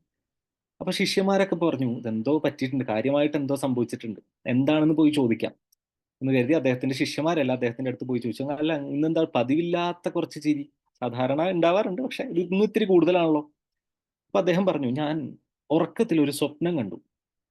ഞാനൊരു പൂമ്പാറ്റയായി പറന്ന് നടക്കുന്നതായിരുന്നു സ്വപ്നം. സ്വപ്നത്തിനിടയിൽ ആ പൂമ്പാറ്റ ഒരു മരക്കൊമ്പിൽ ചെന്നിരുന്ന് ഉറങ്ങിപ്പോയി. അപ്പോഴേക്കും ഞാൻ എണീറ്റു. അപ്പൊ ഇതിലെന്തത്ര ചിരിക്കാൻ എന്ന് ചോദിച്ചപ്പോ ഇദ്ദേഹം പറഞ്ഞു, അല്ല, ഞാൻ ആലോചിക്കുകയായിരുന്നു, ആ മരക്കൊമ്പിൽ ഇരുന്ന് ഉറങ്ങുന്ന പൂമ്പാറ്റ കാണുന്ന സ്വപ്നമാണെങ്കിലോ ഞാൻ ഉറക്കത്തിൽ കണ്ട സ്വപ്നമാണ് ആ പൂമ്പാറ്റ എന്ന് ഈ ഉണർവിൽ അയാൾ ചിന്തിക്കുകയാണ്. സത്യത്തിൽ ആ പൂമ്പാറ്റ മരക്കൊമ്പിൽ ഇരുന്ന് ഉറങ്ങുമ്പോൾ കാണുന്ന സ്വപ്നമാണെങ്കിലോ ഇയാളുടെ ജീവിതം. അത് ആലോചിച്ചിട്ടാണ് ചിരിച്ചത്. നമ്മുടെയൊക്കെ ജീവിതം ഇത്രയേ ഉള്ളൂ. ഇതൊരു സ്വപ്നമാണോ? ഇപ്പോൾ ഉള്ള അവസ്ഥയിൽ നിന്നും നിങ്ങൾക്ക് സുപ്പീരിയർ ആയിട്ടുള്ള ഒരു ഉണർവ് ഇനിയുണ്ടോ? മെട്രിക്സ് എന്ന് പറയുന്ന ഒരു സിനിമ ഉണ്ടോ? മെട്രിക്സ് എന്ന് പറയുന്ന സിനിമ ഉണ്ട്, അത് കാണണേ. അതിന്റെ തീം തന്നെ ഇങ്ങനെയാണ്: ഒരു ഹയർ ബീയിങ്സ് കാണുന്ന സ്വപ്നമാണ് നമ്മളൊക്കെ. നമ്മൾ നമ്മളുടെ ജീവിതം എന്നൊക്കെ വിചാരിച്ച് ഈ കെട്ടിപ്പടുത്ത് കഷ്ടപ്പെട്ട് മുന്നോട്ട് കൊണ്ടുപോയിക്കൊണ്ടിരിക്കുന്ന ഈ സാധനം എന്ന് പറയുന്നത് ഒരു ഹയർ ബീയിങ്സിന്റെ സ്വപ്നമാണെന്നാണ് ആ സിനിമയുടെ തീം. അപ്പൊ ഈ സെൻ സന്യാസിയും അത് ആലോചിച്ചിട്ടാണ് ചിരിച്ചത്. ആ പൂമ്പാറ്റ എങ്ങാനും കാണുന്ന സ്വപ്നമാണെങ്കിലോ എന്റെ ജീവിതം. ഇത്രേ ഉള്ളൂ ഇത്. അതുകൊണ്ടാണ് അദ്ദേഹം ചിരിച്ചത്. അപ്പൊ ഇതുപോലെ തന്നെയാണ് ശൈവം പറയുന്നത്, നിങ്ങൾ ഇപ്പൊ ജാഗ്രത ആണ് എന്ന് കരുതിയിരിക്കുന്ന ഈ ക്ലാസ്, ശിവസൂത്രം ക്ലാസ് ഒക്കെ അറ്റൻഡ് ചെയ്ത് ഇങ്ങനെ ഇരിക്കുമ്പോൾ നിങ്ങൾക്ക് തോന്നുന്നുണ്ടാവും ഇത് ജാഗ്രത ആണല്ലോ എന്ന്. പക്ഷെ ശൈവം പറയുന്നു നിങ്ങൾ ഇപ്പോഴും ഉറക്കത്തിലാണ്. ഇതിനപ്പുറത്തേക്ക് ഒരു ഉണർവുണ്ട്, ഒരു തുറവിയുണ്ട്. ആ തുറവിയാണ്, അല്ലെങ്കിൽ ആ ഉണർച്ചയാണ് ശിവ അവബോധം. അതിലേക്കുള്ള മാർഗങ്ങളെയാണ് ഇവിടെ പറയുന്നത്. ശിവസൂത്രം വ്യക്തമാക്കുന്നത് ശിവ അവബോധത്തിലേക്കുള്ള മാർഗത്തെയാണ്. അപ്പൊ ഇതിനൊരു പ്രാക്ടീസ് വേണമല്ലോ. എല്ലാ ഫിലോസഫിക്കും വെറുതെ ഫിലോസഫി മാത്രമായിട്ട് നിലനിൽക്കാൻ സാധിക്കില്ല. ഇതിനൊരു പ്രാക്ടീസ് വേണ്ടേ? എങ്ങനെയാണ് ഒരാൾ അങ്ങോട്ട് സഞ്ചരിക്കുക? പശു എന്ന് പറയുന്ന ഒരു അവസ്ഥയിൽ നിന്നും ശിവൻ എന്ന് പറയുന്ന അവസ്ഥയിലേക്ക് പോകണം എന്നുള്ള തിയറി ഒക്കെ വ്യക്തമായിട്ട് മനസ്സിലാക്കി പുസ്തകത്തിലൊക്കെ എഴുതി വെച്ചിട്ടുണ്ട്. ഓക്കെ, പ്രാക്ടിക്കലി ഇതെങ്ങനെ സംഭവിക്കും? ഇത്രയും കാലം ഈ ഫിലോസഫി വെറും ഫിലോസഫി മാത്രമായിരുന്നെങ്കിൽ ഇതൊന്നും നിലനിൽക്കില്ല. അങ്ങനെയുള്ള കുറെ ഫിലോസഫികൾ നമുക്കറിയാം യൂറോപ്പിലൊക്കെ ഉണ്ടായത്. അവിടെ ഫിലോസഫി മാത്രമേ ഉണ്ടായുള്ളൂ, അതിന് പ്രാക്ടീസ് ഉണ്ടായില്ല. അതുകൊണ്ട് ഇന്നത് അന്വേഷിച്ച് പോയി കഴിഞ്ഞാൽ അത് കിട്ടില്ല. പക്ഷെ ഇവിടെ നമുക്ക് ഫിലോസഫിയോടൊപ്പം തന്നെ പ്രാക്ടീസ് ഉണ്ടാവും. അതുകൊണ്ടാണ് 8-ാം നൂറ്റാണ്ടിൽ വസുഗുപ്തന് കിട്ടിയ കാര്യം 21-ാം നൂറ്റാണ്ടിൽ നമ്മൾ സൂം ഒക്കെ വെച്ചിട്ട് ചർച്ച ചെയ്യുന്നത്. ഫിലോസഫി മാത്രമായിരുന്നുവെങ്കിൽ ഇതൊന്നും നിലനിൽക്കില്ലായിരുന്നു. ഇതിനൊരു പ്രാക്ടീസ് ഉണ്ട്. അതാണ് നമ്മൾ വിജ്ഞാന ഭൈരവതന്ത്രത്തിലും ശൈവത്തിന്റെ മറ്റ് സാധനാ പദ്ധതികളിലൊക്കെ കാണുന്നത്. അപ്പൊ നിങ്ങൾക്ക് പരിചിതമായിട്ടുള്ള ഒരു കാര്യം വിജ്ഞാന ഭൈരവതന്ത്രമായിരിക്കും. അത് നമ്മൾ തഥാഗത അക്കാദമി തന്നെ കുറച്ച് നാൾ മുമ്പ് അതിന്റെ ക്ലാസ് ഒക്കെ നടത്തിയിരുന്നു. അപ്പൊ അതിൽ നിങ്ങൾ ശ്രദ്ധിച്ചിട്ടുണ്ടാവും 3 തരത്തിലുള്ള ഉപായങ്ങൾ പറയുന്നുണ്ട്. ചില ധാരണകൾ പരിശീലിക്കുന്ന സമയത്ത് അത് ആണവ ഉപായമാണ്, ശാക്ത ഉപായമാണ്, ശാംഭവമാണ് എന്നൊക്കെ പറഞ്ഞ് കേട്ടിട്ടുണ്ടാവും. ഈ 3 ഉപായങ്ങൾ, ഈ മൂന്നും അതിനപ്പുറത്ത് ഒരു ഉപായവും ഇല്ലാത്തൊരു ഉപായവും കൂടി ഉണ്ട്. അങ്ങനെ 4 ഉപായങ്ങൾ ഈ പശുവിന് ശിവത്വത്തിലേക്ക് പോകാനായിട്ടുണ്ട്. അതിൽ ആദ്യത്തെ ഉപായം എന്ന് പറയുന്നത് ആണവ ഉപായമാണ്. ആണവ ഉപായം, അണു എന്ന് പറഞ്ഞാൽ ശരീരം എന്നാണ് അർത്ഥം. ആണവ ഉപായം. ആണവ ഉപായത്തിൽ നമ്മൾ ഒരു ഉപാധിയെ ഉപയോഗിക്കും. അപ്പൊ പ്രത്യക്ഷത്തിലുള്ള ഒരു ഉപാധിയെ ഉപയോഗിച്ചുകൊണ്ട് ചെയ്യുന്ന സാധനയാണ് ആണവ ഉപായം. ആ ഉപാധി ചിലപ്പോൾ ഒരു ചിത്രമാവാം, അല്ലെങ്കിൽ നമ്മുടെ ശ്വാസമാവാം. ചുമരിൽ ഒരു കുത്തിട്ടിട്ട്, ചില കണ്ടില്ല, ചുമരിൽ ഒരു ഡോട്ട് ഇട്ടിട്ട് കുറെ റൗണ്ട് ഒക്കെ വരച്ചു വെച്ചിട്ട് അതിലേക്ക് ശ്രദ്ധ കേന്ദ്രീകരിച്ച് സാധന ചെയ്യുന്ന. അപ്പൊ അവിടെ ഒരു ഉപാധി ഉണ്ട്. എന്താണ് ഉപാധി? ആ ചുമരിൽ ഇരിക്കുന്ന കുത്താണ് ഉപാധി. ചിലർക്ക് നമ്മുടെ ശ്വാസത്തെ ശ്രദ്ധിച്ചുകൊണ്ടുള്ള സാധനകളായിരിക്കും പറ്റുക. അപ്പൊ ശ്വാസമാണ് അവിടെ ഉപാധി. പ്രത്യക്ഷത്തിൽ അവിടെ ഒരു ഉപാധി. ചിലർക്ക് ഒരു വിഗ്രഹമായിരിക്കും, ഒരു ഒരു ഏതെങ്കിലും ഒരു ദേവതയുടെ ഒരു വിഗ്രഹമോ ഒരു ചിത്രമോ വെച്ചിട്ട് സാധന ചെയ്യും. അപ്പോൾ അവിടെ ആ ചിത്രമാണ് ഉപാധി. ഇങ്ങനെ ഒരു ഉപാധിയെ ഉപയോഗിച്ചുകൊണ്ട് ചെയ്യുന്ന സാധനയാണ് നമ്മൾ ആണവ ഉപായം എന്ന് പറയാം. അടുത്ത തലം ശാക്ത ഉപായമാണ്. ശാക്ത ഉപായം മനസ്സിന്റെ തലമാണ്. നേരത്തെ നമുക്ക് ഇന്ദ്രിയങ്ങൾ ആവശ്യമുണ്ടായിരുന്നു, അല്ലെ? ഫിസിക്കലി ഒരു സാധനത്തെ കണ്ടോ അതിനെ നേരിട്ട് ശ്രദ്ധിച്ചുകൊണ്ടോ നമ്മൾ ചെയ്യുന്ന സമയത്ത് ഇന്ദ്രിയങ്ങളുടെയും മനസ്സിന്റെയും ആവശ്യം ഒരുപോലെ വരുന്നുണ്ട്. ഇവിടെ മനസ്സിന്റെ തലത്തെയാണ് ശാക്ത ഉപായം പറയുന്നത്. അവിടെ മുൻപ് എപ്പോഴോ നിങ്ങൾ ഇന്ദ്രിയങ്ങളിലൂടെ സ്വീകരിച്ച ഒരറിവിനെ ആലോചിച്ചുകൊണ്ടാണ് സാധന. അപ്പൊ നിങ്ങളുടെ മുന്നിൽ ഒരു വിഗ്രഹം ചിലപ്പോൾ ഉണ്ടാവില്ല, അല്ലെങ്കിൽ നിങ്ങളുടെ മുന്നിൽ ഒരു ഉപാധി ഉണ്ടാവില്ല. പക്ഷെ മുൻപ് എപ്പോഴോ നിങ്ങൾ കണ്ടു പരിചയിച്ച നിങ്ങളുടെ ഓർമ്മയിലുള്ള ഒരു ഉപാധിയെ മനസ്സുകൊണ്ട് ചിന്തിച്ചുകൊണ്ട് ചെയ്യുന്ന തലത്തെയാണ് നമ്മൾ ശാക്തോപായം എന്ന് വിളിക്കാം. ശാക്ത ഉപായം. പാണവോപായമാണ് ആദ്യത്തെ പടി. ഈ ആദ്യത്തെ പടി എന്ന് പറഞ്ഞാൽ മോശം പടി എന്നർത്ഥമില്ല കേട്ടോ. അങ്ങനെ വിചാരിക്കരുത്. ആണവോപായത്തിലുള്ള സാധന ചെയ്യുന്നവരെന്തോ മോശക്കാരാണ് എന്ന് ചിന്തിക്കരുത്. അതാണ് ആദ്യ പടി. ആദ്യ പടി ഉള്ളത് കൊണ്ടാണ് രണ്ടാമത്തെ പടിക്ക് രണ്ടാമത്തെ പടി എന്നുള്ള സ്റ്റാറ്റസ് കിട്ടുന്നത് തന്നെ. അപ്പൊ അതുകൊണ്ട് ആണവ ഉപായം ഒരിക്കലും ഒരു മോശം പടി എന്നുള്ള അർത്ഥത്തിൽ എടുക്കരുത്. അതൊരു ആദ്യ ഒരു സ്റ്റാർട്ടിങ് സ്റ്റേജ് ആണ്. ശാക്തോപായം അതിന്റെ നെക്സ്റ്റ് ലെവലാണ്. അടുത്തത് ശാംഭവ ഉപായമാണ്. ശാംഭവ ഉപായം എന്ന് പറഞ്ഞാൽ അത് ഈ മനസ്സിന്റെ തലവും കടന്ന് ബോധത്തിന്റെ തലത്തിലുള്ളതാണ് ശാംഭവ ഉപായം. ആണവം ഉപാധി വെച്ചിട്ട് ശരീരത്തിന്റെ തലത്തിലുള്ളതാണ്, ഉപാധിയുണ്ട്. ശാക്തത്തിൽ അത് മനസ്സിന്റെ തലത്തിലാണ്, ഓർമ്മ കൊണ്ട് ഓർത്തെടുത്ത് ചെയ്യുന്ന കാര്യമാണ് ശാക്തോപായം. ശാംഭവോപായത്തിലേക്ക് വരുന്ന സമയത്ത് അത് ഒരു പടി കൂടി കടന്ന് ബോധത്തിന്റെ തലത്തിലേക്ക് കടന്നു. ആ ലോകം നമുക്ക് അത്ര പരിചയം ഉണ്ടാവില്ല. നമ്മൾ മനസ്സുകൊണ്ട് ചിന്തിക്കുക എന്നുള്ള അവസ്ഥയിൽ നിന്ന് ബോധത്തിന്റെ തലത്തിലേക്ക് പോകുമ്പോൾ ആ ഒരു പ്ലെയിൻ നമുക്ക് അത്ര പരിചിതമല്ല. അതുകൊണ്ട് വിജ്ഞാന ഭൈരവ തന്ത്രത്തിൽ ശാംഭവ ഉപായത്തിൽ വരുന്ന ധാരണകളൊക്കെ നമുക്ക് സാധാരണയായിട്ട് ചെയ്യാൻ ബുദ്ധിമുട്ടാണ്. ആർക്കും പറ്റില്ല എന്നല്ല, അത് പറ്റുന്നവരുള്ളത് കൊണ്ടാണല്ലോ അത് അവിടെ കൊടുത്തിരിക്കുന്നത്. ശാംഭവ ഉപായം ബോധത്തിന്റെ തലത്തിലുള്ളതാണ്.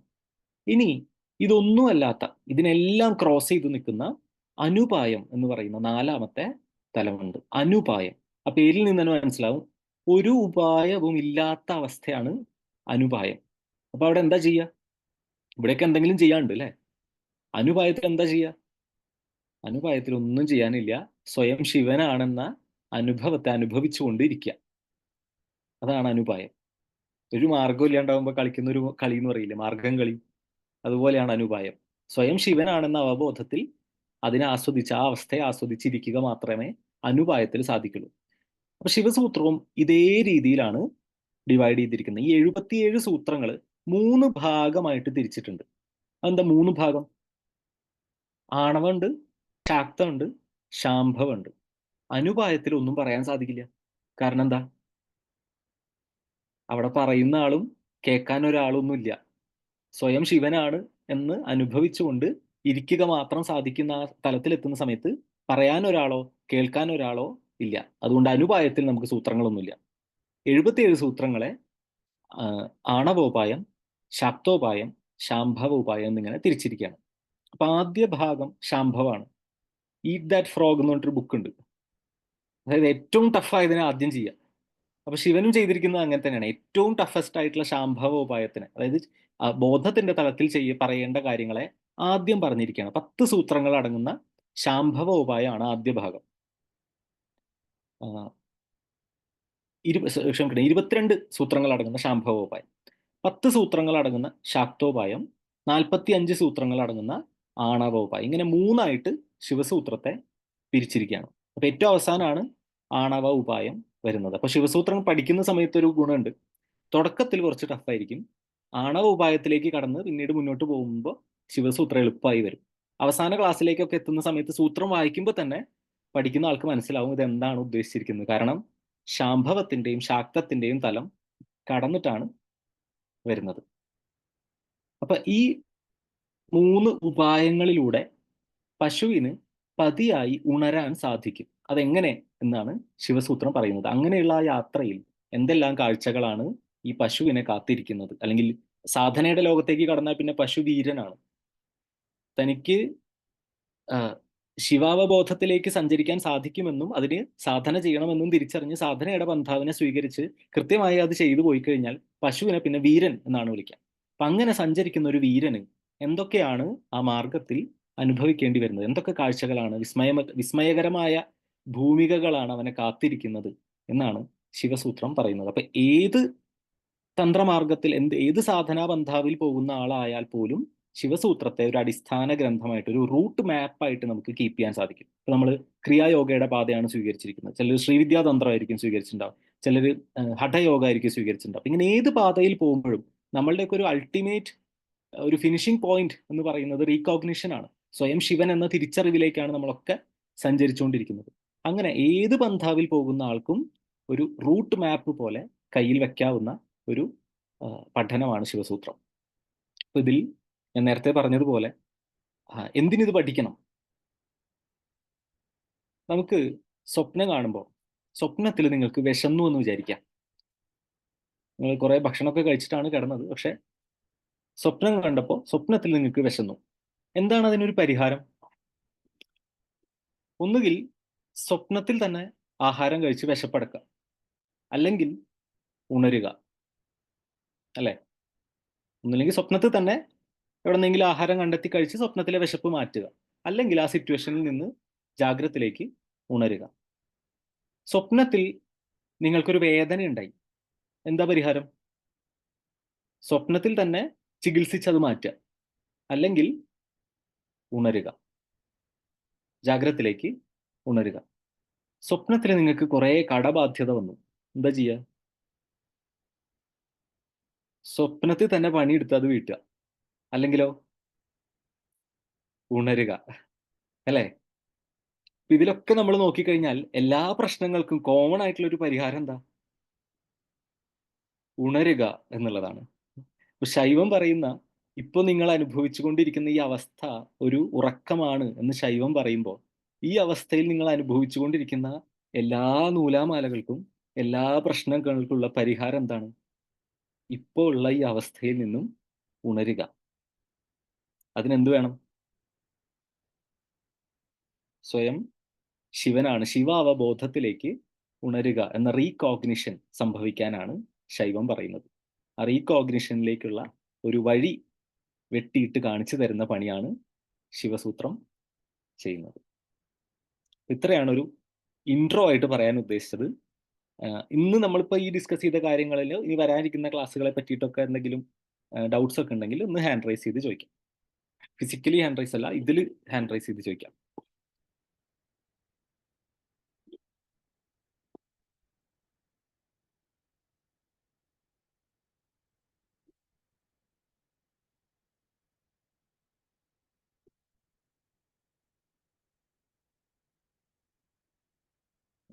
നായർ, മിസ്സസ് നായർ എന്ന് പേര് കാണിക്കുന്ന ആൾ അൺമ്യൂട്ട് ചെയ്തോ?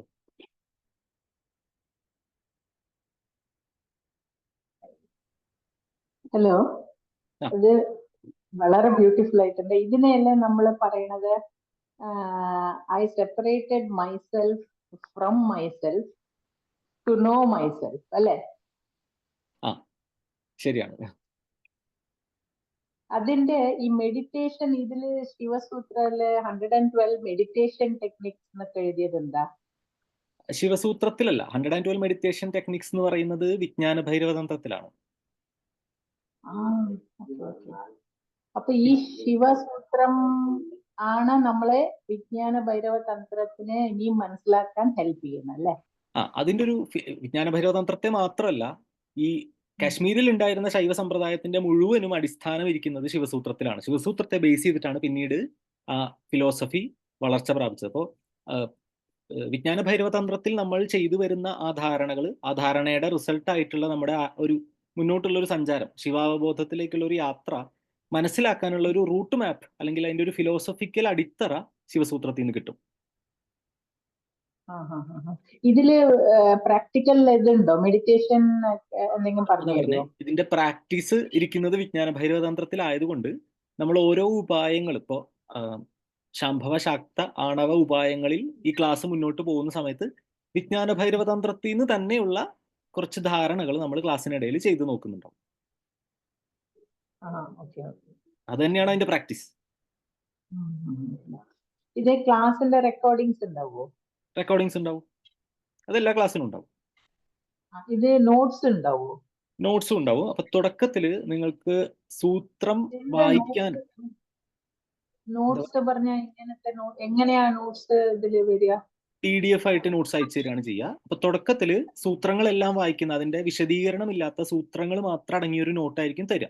ക്ലാസ് കഴിയുമ്പോഴേക്കും നമ്മൾ ഓരോ സൂത്രവും വിശദീകരിച്ചിട്ടുള്ള വലിയ നോട്ട് തരുന്നുണ്ടാവും. അപ്പോൾ ക്ലാസ്സിനിടയിൽ അതിന്റെ മീനിങ് കൂടി നോക്കിക്കഴിഞ്ഞാൽ കൺഫ്യൂസ്ഡ് ആവും. അതുകൊണ്ട് ജസ്റ്റ് സൂത്രങ്ങൾ മാത്രം ഉണ്ടാവും, അത് വായിച്ചു പോവാം. ക്ലാസ്സിൽ ഞാൻ അത് എക്സ്പ്ലെയിൻ ചെയ്ത് കഴിഞ്ഞിട്ട് ഏറ്റവും അവസാനത്തെ ദിവസം എല്ലാ സൂത്രങ്ങളും എക്സ്പ്ലെയിൻ ചെയ്തിട്ടുള്ള വലിയ നോട്ട് തരുന്നുണ്ടാവും. അങ്ങനെയായിരിക്കും തരിക. Okay okay okay okay okay. അപ്പൊ ഓക്കെ ഓക്കെ ഓക്കെ. ഇത് ഇംഗ്ലീഷിൽ കിട്ടുമോ? നോട്ട്സ് ഇപ്പൊ നമ്മൾ ഇംഗ്ലീഷിൽ പ്രിപ്പയർ ചെയ്തിട്ടില്ല, കുറച്ച് വലുതാണ്. ലാസ്റ്റ് ശ്യാമളാദണ്ഡകം ക്ലാസ്സിൽ ആരോ അങ്ങനെ ചോദിച്ചപ്പോ അത് ഇംഗ്ലീഷിലാക്കി കൊടുക്കും. ആണോ? അപ്പൊ അത് അന്നത് ഇംഗ്ലീഷിലാക്കാൻ പറ്റി, കാരണം കുറച്ചേ ഉണ്ടായിരുന്നുള്ളൂ. പക്ഷെ ഇതിപ്പോ ഇംഗ്ലീഷിലാക്കണമെങ്കിൽ വലിയൊരു ടാസ്ക് ആണ്. അപ്പൊ ഇപ്പൊ നോട്ട്സ് മലയാളത്തിലേ ഉള്ളൂ. ഈ സൂക്തം വരുന്നതൊക്കെ മലയാളത്തിലാ വരിക അല്ലേ? ഭാഷ സംസ്കൃതമാണ്, ലിപി മലയാളം.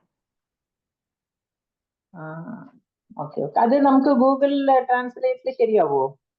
ഏകദേശം ശരിയാവും. ക്ലാസ്സിൽ ശ്രദ്ധിക്കുകയാണെന്നുണ്ടെങ്കിൽ ഗൂഗിളിൽ ട്രാൻസ്ലേറ്റ് ചെയ്തിട്ട് വായിച്ചു കഴിഞ്ഞാൽ കാര്യം മനസ്സിലാവും. ഇതിന് നിങ്ങൾ വായിക്കുമല്ലോ അല്ലേ സൂക്തം? സൂത്രം വായിക്കും. സൂക്തമല്ലേ, സൂത്രമാണ് കേട്ടോ. സൂത്രമാണ്. സൂത്രം വായിക്കുകയും അതിനെ മലയാളത്തിൽ എക്സ്പ്ലെയിൻ ചെയ്യുകയും ചെയ്യും. നോട്ട്സും മലയാളത്തിൽ തന്നെ ആയിരിക്കും. അതിനെ ഗൂഗിൾ ട്രാൻസ്ലേറ്റിലിട്ട് ട്രാൻസ്ലേറ്റ് ചെയ്ത് വായിക്കാം. നോട്ട്സ് അത്ര കട്ടിയില്ല, സിമ്പിൾ നോട്ട്സ് ആയിരിക്കും. ഇനി അതല്ല ഇംഗ്ലീഷിൽ വായിക്കണം എന്നുണ്ടെങ്കിൽ ബുക്സ് അവൈലബിൾ ആണ്. ശിവസൂത്രം തന്നെ ജയദേവ് സിംഗ് എന്ന് പറയുന്ന ഒരു അദ്ദേഹത്തിന്റെ നല്ലൊരു പുസ്തകമുണ്ട്. സ്വാമി ലക്ഷ്മൺജുവിന്റെ പുസ്തകമുണ്ട്. മാർക്ക് ഡിച്ച്കോസ്കി എന്ന് പറയുന്ന ഒരാൾ എഴുതിയ ഒരു പുസ്തകമുണ്ട്. ഇതൊക്കെ വേണമെങ്കിൽ ഉപയോഗിക്കാം. Thank you so much. വളരെ ഈസി ആയിട്ട് അണ്ടർസ്റ്റാൻഡ് ചെയ്യുന്ന മാതിരി നിങ്ങൾ പറഞ്ഞു തന്നു. ഓക്കെ. 36 ദിവസങ്ങളുടെ ക്ലാസ്സിൽ ഉണ്ടായിരുന്നെങ്കിൽ പിന്നെ ഇനി അങ്ങോട്ടുള്ളതെല്ലാം ഈസി ആയിരിക്കും. ഞാൻ നോക്കട്ടെ. ശരി, thank you so much. Okay. Next എനിക്ക് ഓർഡറിൽ ആരാ കൈപൊക്കിയെന്ന് അറിയില്ല. എനിക്കിത് ഇവിടെ കാണുന്നത് സഞ്ജയ് എന്ന് പറഞ്ഞ, ഒന്ന് അൺമ്യൂട്ട് ചെയ്തു.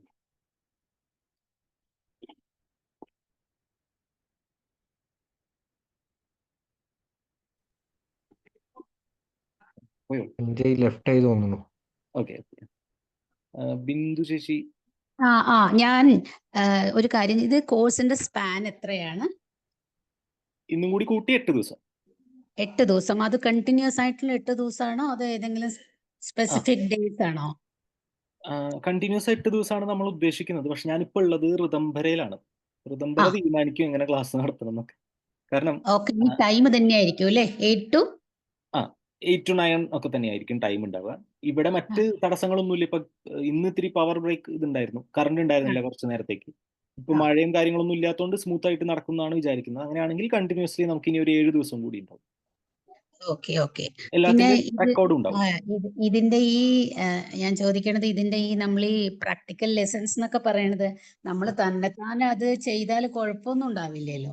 ചിലര് പറയില്ലേ, ഗുരു വെച്ചിട്ട് ഗുരുവിന്റെ അടുത്ത് നിന്നൊക്കെ മെഡിറ്റേഷൻ പഠിക്കാൻ പാടുള്ളൂ എന്നൊക്കെ പറഞ്ഞിട്ട്, അതുകൊണ്ട് ചോദിച്ചതാ.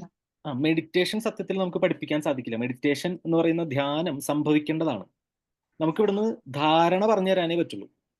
അതുകൊണ്ട് വിജ്ഞാന ഭൈരവതന്ത്രത്തിലെല്ലാം ധാരണകളാണ്. ആ ധാരണ ഉറയ്ക്കുമ്പോൾ സംഭവിക്കുന്നതാണ് ധ്യാനം. അതുകൊണ്ട് പ്രാക്ടീസ് ചെയ്യണം എന്ന് പറഞ്ഞല്ലോ, നമ്മൾ തന്നെത്താനെ ചെയ്യണം എന്ന് പറഞ്ഞിരുന്നല്ലോ, അതുകൊണ്ടാണ് ചോദിച്ചത്. അപ്പൊ അതിൽ എന്തെങ്കിലും പ്രശ്നം വന്നു കഴിഞ്ഞാൽ പരിഹരിക്കാൻ നമുക്ക് ആൾക്കാരുണ്ട്. Okay, thank you so much.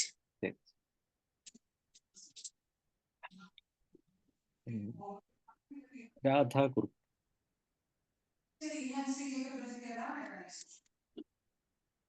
Unmute ചെയ്തോളൂ.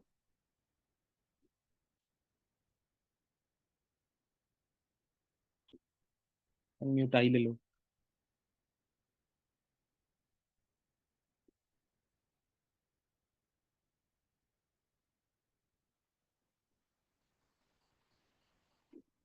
ആ, അൺമ്യൂട്ട് ആക്കാൻ പറ്റുന്നില്ലായിരുന്നു. ഇപ്പൊ ആയി. ഇപ്പൊ ആയിട്ടാ. ആ, നമസ്തേ. ഞാൻ ഒരു കാര്യം പറയാന്ന് വെച്ചാൽ ഞാൻ ഈ ഒരു പ്രാവശ്യം എനിക്ക് കാലിൽ ഇപ്പൊ ഒരു എയർലൈൻ ഫ്രാക്ചർ ഉണ്ട്. അപ്പൊ എനിക്ക് കൂടെ ഉള്ള ആൾ എന്റെ കാല് വെച്ചു. അപ്പൊ എനിക്ക് അതിവേദനയാണ്. അപ്പൊ എനിക്ക് സ്വപ്നത്തിൽ എന്തോ കാണുന്ന ഒരു കയ്യിൽ മൂർത്ത നഖങ്ങളുള്ള എന്തോ എന്നെ ഇങ്ങനെ അള്ളി പിടിക്കാൻ വരുന്നു. അപ്പൊ എനിക്ക് ഭയങ്കര ഭയം വന്നു. അപ്പൊ ഞാൻ ഇങ്ങനെ എന്നെ രക്ഷിക്കണേ എന്ന് പറയാൻ ഞാൻ ശ്രമിക്കുന്നു, പക്ഷെ പറയാൻ പറ്റുന്നില്ല. അപ്പൊ ഞാൻ ഉണർന്നു. അപ്പൊ അതാണോ ഈ പിന്നെ സ്വപ്നത്തിൽ നമ്മൾ ഉണരുന്ന അവസ്ഥ? അത് ഉറങ്ങിയപ്പോ കണ്ട സ്വപ്നത്തിൽ നിന്നല്ലേ ഉണർന്നത്? അതെ അതെ. ആ, അപ്പൊ എന്റെ ഉണർന്ന് ഒരാളിങ്ങനെ കാലിൽ വെച്ചിട്ടുണ്ട്. അപ്പൊ എനിക്ക് ഉണർന്നപ്പോ നല്ല വേദനയായിട്ട് എന്നെ ഇങ്ങനെ സ്വപ്നം കാണിച്ച് ആ ബ്രെയിൻ ഇങ്ങനെ ചെയ്ത്. അപ്പൊ അതെനിക്ക് ഞാൻ ഉണർന്നപ്പോ എനിക്ക് ശബ്ദം വന്നു. അത് ഞാൻ ഉറക്കത്തിൽ ഇങ്ങനെ ശബ്ദം വരാൻ കരയാൻ നോക്കിയിട്ട് പറ്റുന്നില്ല. അപ്പൊ ഞാൻ ഉണർന്നു. ഈ ഉണർന്ന സമയത്ത് ഞാൻ പറഞ്ഞത്, ഇതിനെ ഫിലോസഫിക്കലി എടുക്കുന്ന സമയത്ത് ശൈവം പറയുന്നത് ഇപ്പൊ നമ്മൾ ഉണർന്നാണ് ഇരിക്കുന്നത് എന്ന് നമ്മൾ ചിന്തിക്കുന്നുണ്ട്. പക്ഷെ ഇത് പോലും ഒരു ഉറക്കമാണ് എന്നാണ് ശൈവം പറയുന്നത്. ആ അപ്പൊ ഈ സ്വപ്നത്തിൽ നിന്ന് ഞാൻ ഉണർന്നത് ആ ഉണർവിനെയല്ല പറഞ്ഞത്. അല്ല, സ്വപ്നത്തിൽ നിന്ന് ഉണരുന്നത് പോലെ തന്നെ ഇപ്പൊ ഉള്ള ഈ അവസ്ഥയിൽ നിന്ന് നമുക്കൊരു ഉണർവുണ്ട്. അപ്പോഴാണ് നമുക്ക് മനസ്സിലാവുക, അയ്യോ ഇത്രയും നാൾ ഉണ്ടായിരുന്നത്, ഇപ്പൊ എന്റെ കാല് ഫ്രാക്ചർ ആയതും എനിക്ക് ഇന്ന ഇന്ന അസുഖങ്ങൾ ഉണ്ടായതും ഇതൊക്കെ സ്വപ്നമായിരുന്നോ എന്ന് തോന്നുന്ന ഒരു ഉണർവുണ്ട്. അതെ. ഓക്കെ, ശരി, താങ്ക് യു. ശരി. സുജിത് വി.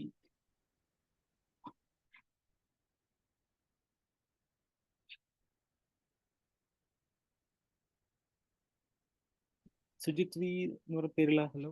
അൺമ്യൂട്ട്. നോക്കൂ ഈ ഇപ്പൊ ശിവസൂത്രത്തിന്റെ ഉദ്ദേശവും അതിന്റെ പറഞ്ഞല്ലോ.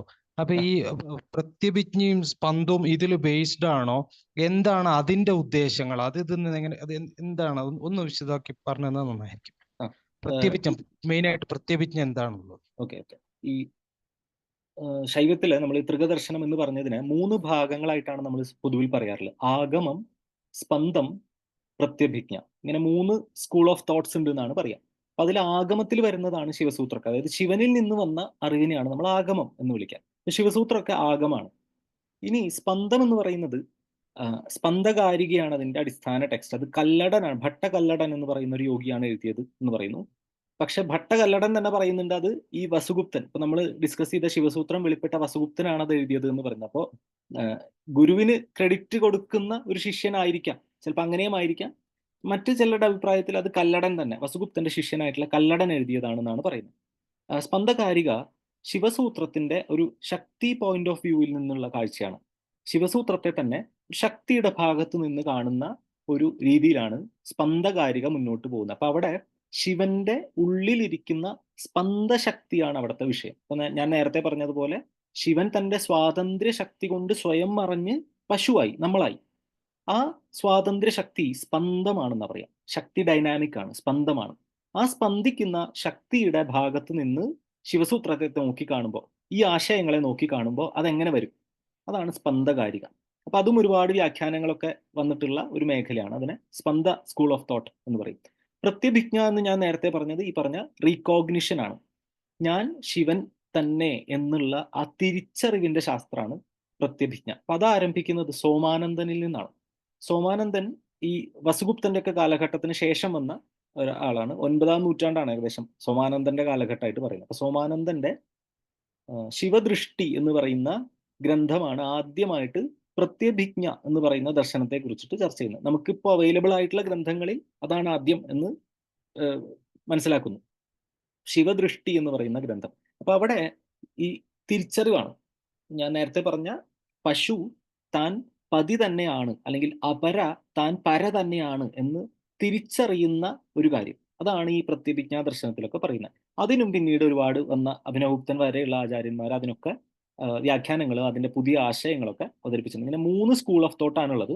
ഇതിന്റെ ഒക്കെ അടിസ്ഥാനം ഈ സ്പന്ദത്തിനും പ്രത്യഭിജ്ഞയ്ക്കൊക്കെ അടിസ്ഥാനമായിരിക്കുന്നത് ശിവസൂത്രങ്ങളാണ്.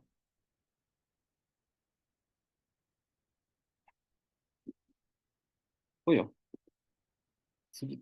കേൾക്കുണ്ടോ? ഒന്നുകൂടി അൺമ്യൂട്ട് ചെയ്തോളൂ.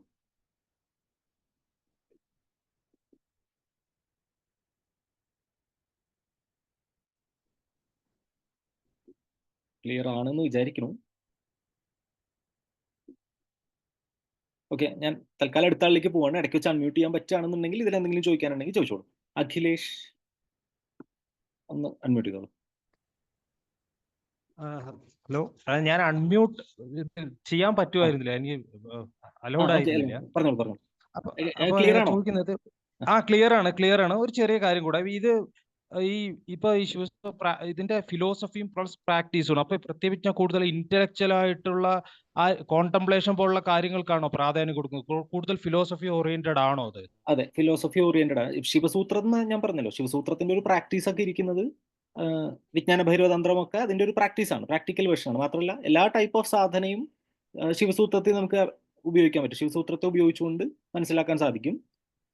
ഡയറക്റ്റ് നമ്മൾ ഇതിന്റെ പ്രാക്ടീസ് എന്താണെന്ന് ചോദിച്ചു കഴിഞ്ഞാൽ അത് വിജ്ഞാന ഭൈരവതന്ത്രമാണ്. പ്രത്യഭിജ്ഞയൊക്കെ ഒരു ഫിലോസഫിക്കൽ സൈഡാണ്. അപ്പൊ അവിടെയും ഈ പ്രത്യഭിജ്ഞ ഉദിക്കാനുള്ള പ്രാക്ടീസ് ഈ വിജ്ഞാന ഭൈരവതന്ത്രത്തിൽ നിന്ന് ലഭിക്കുന്നുണ്ട്. വിജ്ഞാന ഭൈരവതന്ത്രം ചെയ്യുന്ന സമയത്ത് ഒരാൾക്ക് സംഭവിക്കുന്നത് പ്രത്യഭിജ്ഞയാണ്. അല്ലെങ്കിൽ ശിവാവബോധത്തിലേക്ക് ഭൈരവാവബോധം ഉണ്ടാവുകയാണ് ചെയ്യുന്നത്. അപ്പൊ അതായിത്തീരുകയല്ല, അതാണ് എന്ന് തിരിച്ചറിയുകയാണ് ചെയ്യുന്നത്. അതിനെയാണ് പ്രത്യഭിജ്ഞ എന്ന് വിളിച്ചത്. Thank you sir, thank you. Okay, Akhilesh unmute ചെയ്തോ. ഹലോ, നമസ്കാരം സച്ചിൻജി. നമസ്കാരം. എനിക്കൊരു 2 ചോദ്യങ്ങളുണ്ട്. പക്ഷെ അതിനു മുമ്പേ ആരോ ചോദിച്ചു ശിവസൂത്രന്റെ ഇംഗ്ലീഷ് വേർഷൻ ഉണ്ടോ എന്ന്. മാർക്ക് ഡിസ്കോഷി പുള്ളി ഒരു ബുക്ക് എഴുതിയിട്ടുണ്ട്, എഫോറിസംസ് ഓഫ് ശിവ. അത് ഇംഗ്ലീഷ് വേർഷൻ ഉണ്ട്. അത് അതില് വാർത്തികത്തെ കൂടി എടുത്തിട്ടുണ്ട് എന്ന് തോന്നുന്നു. ഈ ശിവസൂത്രത്തിന്റെ ഒരു വ്യാഖ്യാനത്തെ കൂടി എടുത്തിട്ട് അദ്ദേഹം വിവരിച്ചിട്ടുണ്ട് അതിൽ. ഭാസ്കരാസ് കമന്ററി. ഭാസ്കരാസ് കമന്ററി, അതെ.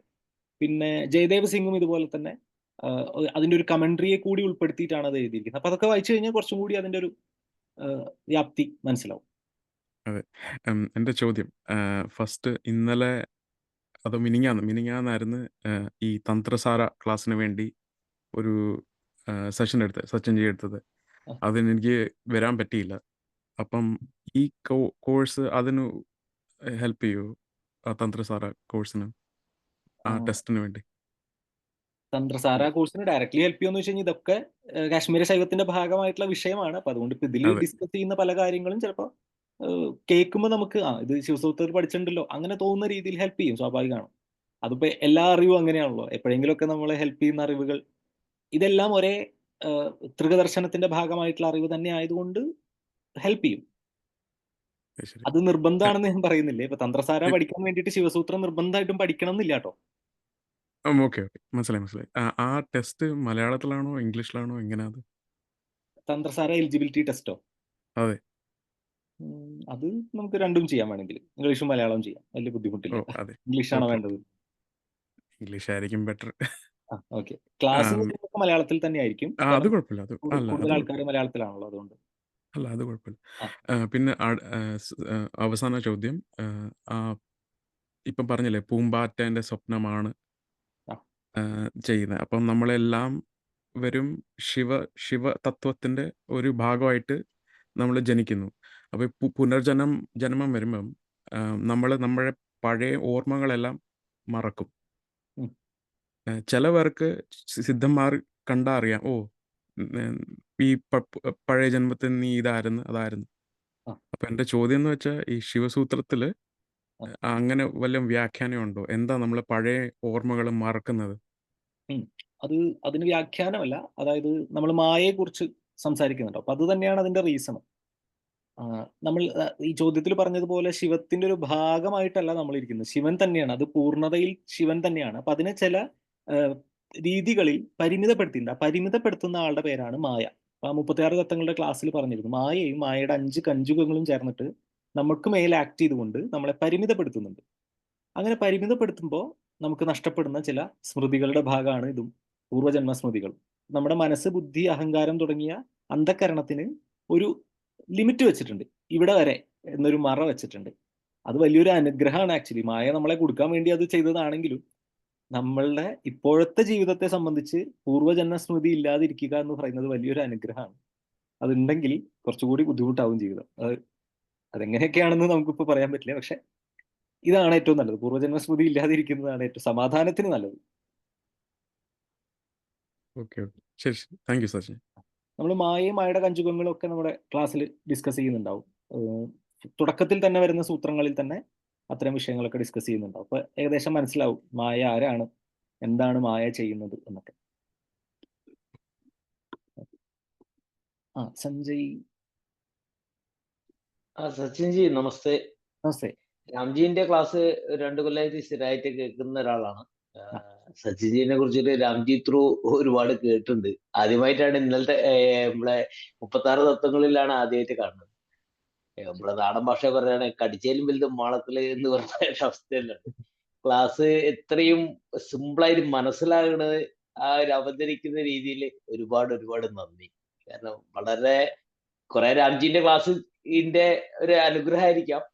എന്തായാലും വളരെ പെട്ടെന്ന് 2 വർഷമായല്ലോ ഈ ഭാഷ കേൾക്കുന്നു. ശൈവിസത്തിന്റെ ഭാഷ 2 വർഷമായിട്ട് തലയിൽ കയറുകയല്ലേ, അപ്പൊ എളുപ്പമായിരിക്കും.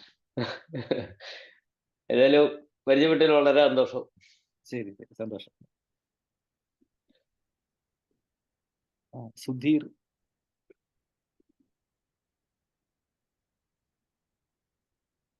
സുധീർ എന്ന് പേരുള്ള ആൾ അൺമ്യൂട്ട് ചെയ്യാമോ?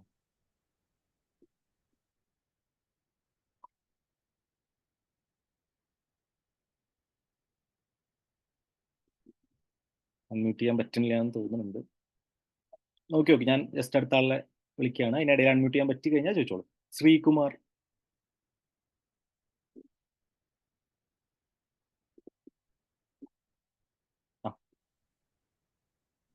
നമസ്കാരം.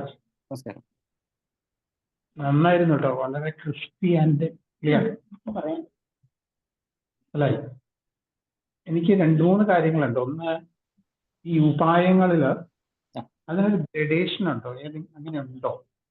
അതായത് ആണവോപായം, ശാക്തം, ശാംഭവോപായം, അനുപായം. ഈ ആണവോപായം ഫിസിക്കൽ ഒരു ഒബ്ജക്റ്റ് ഉള്ളതിനെ വെച്ചുകൊണ്ടാണെങ്കിൽ, ശാക്തം എന്ന് പറഞ്ഞാൽ മനസ്സിന്റെ തലത്തിൽ നിന്നുണ്ട്, ശാംഭവോപായം ബോധത്തിന്റെ തലത്തിൽ നിന്നും. ഈ ഫിസിക്കൽ ഒബ്ജക്റ്റ്, മനസ്സ്, ഇതൊക്കെ ഒരു ആത്യന്തികമായ റിയലൈസേഷന് ഒരു വേദാന്തമൊക്കെ പറയുന്ന ഒരു പരിമിതി ഉണ്ടല്ലോ, ആ പരിമിതിക്കകത്തുള്ളതല്ലേ? അതുകൊണ്ട് അത് അടുത്ത തലത്തിലേക്ക് പോവണ്ട ഇതിന് മുമ്പുള്ള ഒരു സ്റ്റേജ് ആണോ, ഗ്രേഡേഷൻ ഉണ്ടോ എന്നുള്ളതാണ് ഇതിനകത്ത് സംശയം. ഇതിനെ നമ്മൾ നോക്കിക്കഴിഞ്ഞാൽ ഇപ്പൊ ആണവ, ശാക്ത, ശാംഭവം എന്ന് ചിന്തിക്കുകയാണെങ്കിൽ അവിടെ സംഭവിക്കുന്നത് പുറത്തു നിന്ന് അകത്തേക്ക് ഇങ്ങനെ പോയിക്കൊണ്ടിരിക്കുക, ഉള്ളിലേക്ക് സഞ്ചരിക്കുന്നതായിട്ട് കാണാം. ആദ്യം പുറത്തുള്ള ഒരു ഒബ്ജക്റ്റിനെ എടുത്തു, സെൻസസ് ഉപയോഗിച്ച് അതിനെ നേരിട്ട് മനസ്സിലാക്കി, മനസ്സുകൊണ്ട് പ്രോസസ്സ് ചെയ്തുകൊണ്ട് ധാരണ ചെയ്തു. അത് കഴിഞ്ഞ് അതിനെ കട്ട് ചെയ്തു, സെൻസറി ഓർഗൻസിനെ പിന്നെ കട്ട് ചെയ്യാം, പിന്നെ മനസ്സ് മാത്രം വർക്ക് ചെയ്താൽ മതി. അപ്പോൾ ഒരു പടി ഉള്ളിലേക്ക് കടന്നു, അന്ധകരണത്തിന്റെ തലത്തിലേക്ക് കടന്നു. അന്ധകരണത്തിന്റെ തലത്തിൽ നിന്നും അതിനെയും കടന്ന് ബോധത്തിന്റെ തലത്തിലേക്ക് പോവാണ്. ഇങ്ങനെ ഉള്ളിലേക്കുള്ള ഒരു സഞ്ചാരം നമുക്ക് കാണാം ഈ 3 ഉപായങ്ങളിലും. അപ്പൊ ഇവിടെ പറഞ്ഞതുപോലെ തന്നെ നമ്മൾ ആ ബോധത്തിലേക്ക്, പരമമായ ബോധത്തിലേക്ക്, അതിനെ വിജ്ഞാന ഭൈരവതന്ത്രം, ഭൈരവബോധം എന്നാണ് വിളിക്കുക. നമ്മളുടെ ഒരു വേദാന്തത്തിന്റെ ഒരു ഭാഷയിലൊക്കെ പറയുകയാണെങ്കിൽ നമ്മൾ 3 അവസ്ഥകളും അതിന് മേലെ നിൽക്കുന്ന തുര്യത്തെയും പറയാറുണ്ട് അല്ലെ? ജാഗ്രത്, സ്വപ്ന, സുഷുപ്തി, തുരീയം എന്ന് പറയാം. തുര്യത്തിന് ഒരു അവസ്ഥയല്ല എന്ന് പറയാം. 3 അവസ്ഥകളേ ഉള്ളൂ, തുരീയം ഒരു അവസ്ഥയല്ല എന്ന് പറയാം. അത് ഇതിനെല്ലാം സാക്ഷിയായിട്ട് നിൽക്കുന്ന ഒരു അവസ്ഥയാണ്. അങ്ങനെ വരുമ്പോൾ വിജ്ഞാന ഭൈരവതന്ത്രം, കാശ്മീര ശൈവത്തിൽ പറയുന്ന ഭൈരവാവബോധം എന്ന് പറയുന്നത് തുരീയമല്ല, അതിലും ഒരു പടി കൂടി കടന്ന തുരീയാതീതം എന്ന് പറയുന്ന അവസ്ഥയാണ്. അപ്പൊ ഈ തുരീയാതീതത്തിലേക്കാണ് യാത്ര. എങ്ങനെ? ഒബ്ജക്റ്റീവ് വേൾഡിൽ നിന്ന് ഉള്ളിലേക്ക് വന്ന് സബ്ജക്റ്റിലേക്ക് വന്നു, സബ്ജക്റ്റിൽ നിന്ന് പിന്നെ ഉള്ളിലേക്ക് പോയി തുരീയാതീതം എന്ന് പറയുന്ന ഭൈരവ അവസ്ഥയിലേക്കാണ് യാത്ര. അപ്പൊ ഇത് ഇങ്ങനെ തന്നെയാണ്, സ്റ്റെപ്പ് ബൈ സ്റ്റെപ്പ് ആയിട്ടുള്ള ഒരു പ്രോസസ്സ് തന്നെയാണ്. അത് ആണവ ഉപായം ചെയ്ത് പിന്നെ ശാക്തം ചെയ്ത് അങ്ങനെയുള്ള ഒരു യാത്ര. പക്ഷെ അഭിനവഗുപ്തനൊക്കെ പറയാം ആദ്യം ഏറ്റവും ടോപ്പ് നിന്ന് പിടിക്കാനാണ്. ശാംഭവം ആദ്യം ചെയ്യാനാണ് അഭിനവഗുപ്തനൊക്കെ പറയാം. ശാംഭവം ചെയ്തിട്ട് നടക്കുന്നില്ല എന്നുണ്ടെങ്കിൽ അടുത്ത പടിയിലേക്ക് വരിക, ശാക്തോപായത്തിലേക്ക് വരിക. ശാക്തവും സാധിക്കുന്നില്ല, മനസ്സിന് ശ്രദ്ധ കിട്ടുന്നില്ലെങ്കിൽ ആണവത്തിലേക്ക് വരിക. അപ്പൊ അതിനൊരു മോശം പടിയോ ഇത് സുപ്പീരിയർ ആണ് അങ്ങനെയൊന്നും കാണണ്ട. ഇങ്ങനെ ഒരു ഓർഡർ ഉണ്ട് എന്ന് മാത്രം മനസ്സിലായാൽ മതി. അതാണ് ചോദിക്കുന്നത്. പിന്നെ ഈ ആഗമോ നിഗമോ ഒന്ന് ചെറുതായി സ്വീകരിക്കാൻ പറ്റുമോ? ആ ആ, ശിവനിൽ നിന്ന് ശക്തിയിലേക്ക് ഒഴുകിയ അറിവുകളെയാണ് നമ്മൾ ആഗമം എന്ന് വിളിക്കുക. അപ്പൊ അതിൻ്റെ ഒരു ഫിലോസഫിക്കൽ സൈഡ് പറഞ്ഞാൽ മനസ്സിന്റെ ചോദ്യങ്ങൾക്ക് ഉയർന്ന ബോധത്തിൽ നിന്ന് വന്ന മറുപടിയാണ് ആഗമം. ശിവനെ ശൈവം പറയുക ബോധമായിട്ടാണ്. അപ്പൊ ഉയർന്ന ബോധത്തിൽ നിന്ന് വന്ന മറുപടി. ഇപ്പൊ നമുക്ക് നമ്മുടെ ഋഷിമാർക്കൊക്കെ ഇൻറ്റ്യൂട്ടീവ് നോളജ് ഉണ്ടാവും അല്ലെ. സംശയമുള്ള ഒരു മനസ്സിന് ഉയർന്ന ബോധത്തിൽ നിന്ന് വരുന്ന അറിവിനെയാണ് നമ്മൾ ഇൻറ്റ്യൂഷൻ എന്ന് വിളിച്ചത്. ശ്രുതി എന്നാണ് ആ വിജ്ഞാനത്തിന് പറയാം. അപ്പൊ ഇങ്ങനെ സംശയഗ്രസ്തമായ മനസ്സിന്റെ പ്രതീകമായിട്ടുള്ള പാർവതിക്ക് ഉയർന്ന ബോധമായിട്ടുള്ള ശിവനിൽ നിന്ന് വന്ന അറിവിനെയാണ് നമ്മൾ ആഗമം എന്ന് വിളിക്കുക. ഈ അറിവ് ഇങ്ങനെ ഒഴുകി മനസ്സ്, ആ നേരത്തെ സംശയഗ്രസ്തമായിരുന്ന മനസ്സ് നിറഞ്ഞ് അതിന് ആ ബോധവ്യാപ്തി ഉണ്ടാവുകയും അത് ഈ ബോധത്തിന്റെ അവസ്ഥയിലേക്ക് വളരുകയും ചെയ്തു കഴിഞ്ഞാൽ പിന്നെ നമുക്കൊരു തിരിച്ചൊഴുക്ക് കാണാം. പാർവതി അല്ലെങ്കിൽ ശക്തി ശിവന് പറഞ്ഞു കൊടുത്ത ജ്ഞാനത്തെയാണ് നമ്മൾ നിഗമം എന്ന് വിളിക്കുക. അപ്പൊ ശിവൻ അറിയാത്തതാണോ ശക്തി പറഞ്ഞു കൊടുക്കുന്നത്? അല്ല, ശിവൻ അവിടെ നിന്ന് പറഞ്ഞു കൊടുത്ത കാര്യങ്ങൾ ശക്തിയിൽ തട്ടി പ്രതിഫലിച്ച് വീണ്ടും ശിവനിലേക്ക് എത്തുകയാണ്. അപ്പോൾ താൻ പഠിപ്പിച്ച ഒരു ശിഷ്യൻ അല്ലെങ്കിൽ ഒരു ശിഷ്യ താൻ പഠിപ്പിച്ച കാര്യങ്ങൾ മനോഹരമായിട്ട് ക്ലാസ് എടുക്കുന്നത് കണ്ടിട്ട് അഭിമാനത്തോടെ, സന്തോഷത്തോടെ, ആനന്ദത്തോടു കൂടി ഇരിക്കുന്ന ഒരു ഗുരുവിന്റെ അവസ്ഥയിൽ ശിവൻ ഇരുന്നത് കേൾക്കുന്നു. അതാണ് ആഗമവും നിഗമവും. പിന്നൊന്ന്, ഈ പ്രത്യഭിജ്ഞയും സ്മൃതിയും തമ്മിൽ എന്താണ് വ്യത്യാസം? സ്മൃതി എന്ന് ഉദ്ദേശിച്ചത് ശ്രുതി സ്മൃതിയിലുള്ള സ്മൃതിയാണോ? അല്ല, സ്മൃതി എന്ന് പറയുമ്പോൾ ഞാൻ ആയുർവേദക്കാരനാണ്. അപ്പൊ ആയുർവേദത്തില് ചരകത്തിലൊക്കെ ഈ സ്മൃതി ഭ്രംശമാണ് പറയും. തത്വജ്ഞാന സ്മൃതിയുടെ ഭ്രംശമാണ് ശരിക്ക് ജന്മത്തിന്റെ കാരണമായിട്ട് പറയും. അതായത് ഞാൻ ആരാണ്, ഇത് തന്നെയാണ്, പക്ഷെ പറയുന്ന ഭാഷ വേറെയാണ്. അവിടെ അത് പറയുന്നത് സ്മൃതി എന്നാണ്, തത്വസ്മൃതിയുടെ ഭ്രംശം. പ്രത്യഭിജ്ഞയെ പറയുമ്പോൾ തർക്കത്തിലൊക്കെ അതിനൊരു ഉത്ബോധക സാമഗ്രി ഉണ്ടെങ്കിൽ മാത്രം ഉണ്ടാവുന്ന, അല്ലേ? അങ്ങനെ പറയുന്നുണ്ടല്ലോ. എന്തെങ്കിലും ഒന്ന് സാമ്യത കാണാം. ശിവനാണ് ഞാൻ എന്നുള്ള ആ ഓർമ്മയെ അല്ലെങ്കിൽ ആ ബോധം നശിച്ചു, അപ്പോഴാണ് പുരുഷാവസ്ഥയിൽ നിൽക്കുന്നത്. ഇതിന്റെ തിരിച്ചുവരവാണ് അല്ലെങ്കിൽ റീകോഗ്നിഷൻ എന്ന് ഞാൻ നേരത്തെ പറഞ്ഞ ശിവനാണ് എന്നുള്ള ആ തിരിച്ചറിവാണ് ഉണർവ്. അപ്പൊ അവിടെ സ്മൃതി നാശം എന്നുള്ളതിനെ ഈ അവസ്ഥയിൽ മനസ്സിലാക്കി കഴിഞ്ഞാൽ ശരിയാണ്. അങ്ങനെയാണ് ആയുർവേദം അത് തത്വജ്ഞാനം എന്ന് പറഞ്ഞാൽ ഞാൻ ആരാണ് എന്നുള്ള സ്വരൂപജ്ഞാനത്തെ മറക്കുക. അതെ, അതിന് സ്മൃതി എന്നാണ് പറയുന്നത്. പ്രത്യഭിജ്ഞ കുറച്ചുകൂടെ ഒരു ഈ തരത്തിലല്ല പറയുന്നത്. തർക്കമൊക്കെ പറയുമ്പോൾ പ്രത്യഭിജ്ഞ ഒരു കാരണം ഉണ്ടാവും. കണ്ണാടി എവിടെയും ചോദിക്കുമ്പോൾ അതല്ലേ മൂക്കിന് മുമ്പത്തിരിക്കുന്നതെന്ന് ചോദിക്കുന്ന ആ ഒരു സമ്മൺ എൽസ്, അത് വേറൊരു കാരണം കൊണ്ട് നമ്മളെ ചൂണ്ടിക്കാണിക്കുമ്പോഴാണ് ആ തിരിച്ചറിവ് ഉണ്ടാകുന്നുള്ള തരത്തിലാണ് തർക്കത്തിലൊക്കെ. പ്രത്യഭിജ്ഞ എന്ന് പറയുമ്പോൾ എനിക്ക് പെട്ടെന്ന് ഈ ഒരു സെൻസിലേക്ക് പെട്ടെന്ന് വരാൻ പറ്റാതെ ഇതുകൊണ്ട് പ്രത്യഭിജ്ഞ ഇവിടെ ശരിക്കും നമ്മളിത് ഈ ചരകത്തിലൊക്കെ ഉദ്ദേശിക്കുന്ന സ്മൃതി തന്നെയാണ് എന്ന് മനസ്സിലാക്കണം, അല്ലേ? ഇവിടെ നമ്മള് ആയുർവേദത്തിന് തീർച്ചയായിട്ടും തന്ത്ര ബാക്ക്ഗ്രൗണ്ട് ഉണ്ടല്ലോ. തന്ത്രത്തിനെ ഒരു ഫണ്ടമെന്റൽ ആയിട്ട് ഉപയോഗിച്ചുകൊണ്ട് തന്നെയാണ് ആയുർവേദം. നമുക്ക് സാഖ്യത്തെ അടിസ്ഥാനമായിട്ട് കാണാം. സാഖ്യത്തിന് മുകളിൽ 11 തത്വങ്ങൾ കൂടി കൂടുമ്പോൾ തന്ത്രമായി. ഇത് നമുക്ക് ആയുർവേദത്തിൽ അതിൻ്റെ ഒരു ഫൗണ്ടേഷൻ നോളജ് ആയിട്ട് നിൽക്കുന്നുണ്ട്. അതുകൊണ്ട് തന്നെ നമുക്ക് ഇങ്ങനെയുള്ള ഒരു സിമിലർ ടെർമിനോളജികളും സിമിലർ ആശയങ്ങളൊക്കെ കാണാം. എനിക്ക് ഒരു ആയുർവേദ ബാക്ക്ഗ്രൗണ്ട് ഇല്ല, എനിക്ക് അതുകൊണ്ട് അതിനെ കോട്ട് ചെയ്തുകൊണ്ട് തന്നെ പറയാൻ സാധിക്കില്ല. പക്ഷെ അങ്ങ് പറഞ്ഞതിൽ നിന്ന് ഞാൻ ഏകദേശം മനസ്സിലാക്കുന്നത് ഈ സ്മൃതി നാശ എന്ന് പറയുന്നത് സ്വരൂപജ്ഞാനം മറക്കുന്ന അവസ്ഥ. ഇവിടെ അത് തന്നെയാണ് പറയുന്നത്. പശുവിന് സ്വരൂപജ്ഞാനം ഇല്ല. യഥാർത്ഥ പശുവിന്റെ യഥാർത്ഥ സ്വരൂപം എന്ന് പറയുന്നത് ശിവം എന്നുള്ള അവസ്ഥയാണ്. അപ്പൊ അത് തിരിച്ചറിയുന്നത് പ്രത്യഭിജ്ഞ. ഓക്കെ, ശരി. ഇതെന്റെ വോയിസാണ് കേട്ടോ, ഇടയ്ക്ക് കയറാൻ പറ്റുമോ? ഓ, ഇടയ്ക്ക് കേൾക്കുള്ളൂ. ഞാനിന്ന് വേറെ ഫോണിൽ കേറിയില്ല, ഈ ഫോണിലെ ക്ലാസ് തന്നെയാണ് കേട്ടത്.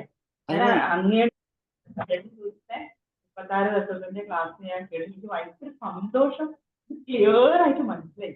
മുമ്പ് പല ക്ലാസ്സും കേട്ടിട്ടുണ്ടെങ്കിൽ എനിക്കത് ക്ലാരിറ്റിയോട് കൂടി മനസ്സിലായത് അങ്ങനെ ക്ലാസ് ഉണ്ട്. വളരെ സന്തോഷം. എന്താ ഈ ക്ലാസ് പറഞ്ഞത് കൊണ്ടാണ് ഞാൻ എന്റെ ഫോണിൽ കയറാതെ വെച്ചപ്പോ ഞാൻ കയറി. സന്തോഷം, സന്തോഷം. ഞാൻ ക്ലാസ്സിനിടയിൽ കാണാം. പിന്നെ ആ ചോദ്യങ്ങള് പരീക്ഷ എന്നൊക്കെ പറഞ്ഞു ഞാൻ ഇംഗ്ലീഷിൽ ചോദിക്കുന്ന പറഞ്ഞപ്പോൾ ഒരു സമാധാനം. അത് അറ്റൻഡ് ചെയ്യാന്ന് വിചാരിക്കുന്നു. പരീക്ഷ 2 ഭാഷയിലും ചെയ്യാം. ഞാൻ ഇപ്പോഴാണ് അറിഞ്ഞത് അങ്ങനെ ഒരു ബുദ്ധിമുട്ടുണ്ടെന്ന്. അങ്ങനെയാണെങ്കിൽ പരീക്ഷ 2 ഭാഷയിലും നടത്താം. അത് തന്ത്രസാരം പഠിക്കാനുള്ള ഒരു എലിജിബിലിറ്റി ടെസ്റ്റ് ആണ്. രണ്ട് ഭാഷയിലും ചെയ്യാം. അങ്ങനെ ചെയ്യാനായിട്ട് ഞാൻ അതെനിക്ക് കയറാൻ പറ്റിയാലോ എന്ന് ഞാൻ ഇങ്ങനെ മനസ്സിൽ വിചാരിച്ചു. ശരി ശരി. സന്തോഷം, ഒരുപാട് സന്തോഷം. Thank you.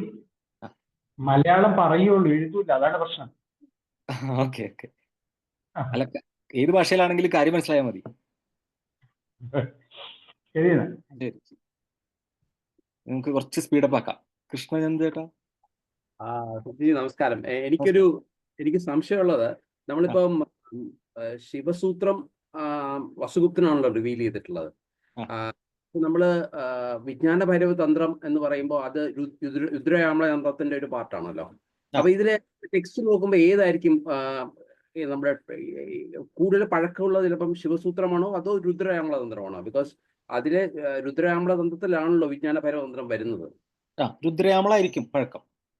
രുദ്രയാമള ആയിരിക്കും അല്ലേ? കാര്യം എന്ന് വെച്ചാൽ ഇതിലൊരു വിജ്ഞാന ഭൈരവ തന്ത്രത്തിലുള്ള ധാരണകൾ ശിവസൂത്രനെ ബേസ് ചെയ്തിട്ടാണല്ലോ. അപ്പൊ അതുകൊണ്ടാണ് ഞാൻ ചോദിക്കാൻ കാര്യം. അങ്ങനെയല്ല. അതിപ്പോ വിജ്ഞാന ഭൈരവ തന്ത്രത്തിൽ നമ്മൾ ചെയ്യുന്ന സമയത്ത് ആ ഒരു യാത്ര അത് ചെയ്യുമ്പോൾ ഒരു സാധകന് സംഭവിക്കുന്ന കാര്യങ്ങൾ ശിവസൂത്രത്തിലൂടെ വെളിപ്പെടുത്തി എന്നാണ്. അപ്പോ ശിവസൂത്രം വന്ന് അതിനെ ബേസ് ചെയ്തിട്ട് എന്നാ കുറച്ച് ധാരണ ഉണ്ടാക്കാം എന്ന് കരുതിയിട്ടുണ്ടാക്കിയ ഒരു രീതിയല്ല വിജ്ഞാന ഭൈരവ തന്ത്രത്തിൻ്റെത്. അതൊരു വിജ്ഞാന ഭൈരവ തന്ത്രം സത്യത്തിൽ ഒരു കോമ്പിലേഷൻ ആണ്. ധാരണകളുടെ ഒരു കോമ്പിലേഷൻ ടെക്സ്റ്റ് ആണത്. അത് ചെയ്താൽ എന്തൊക്കെ സംഭവിക്കും എന്നുള്ളത് ശിവസൂത്രം റിവീൽ ആയപ്പോൾ നമുക്ക് കൂടുതൽ വ്യക്തമായിട്ട് മനസ്സിലായി. ശരി, താങ്ക് യു. ശരി. Umesh K P.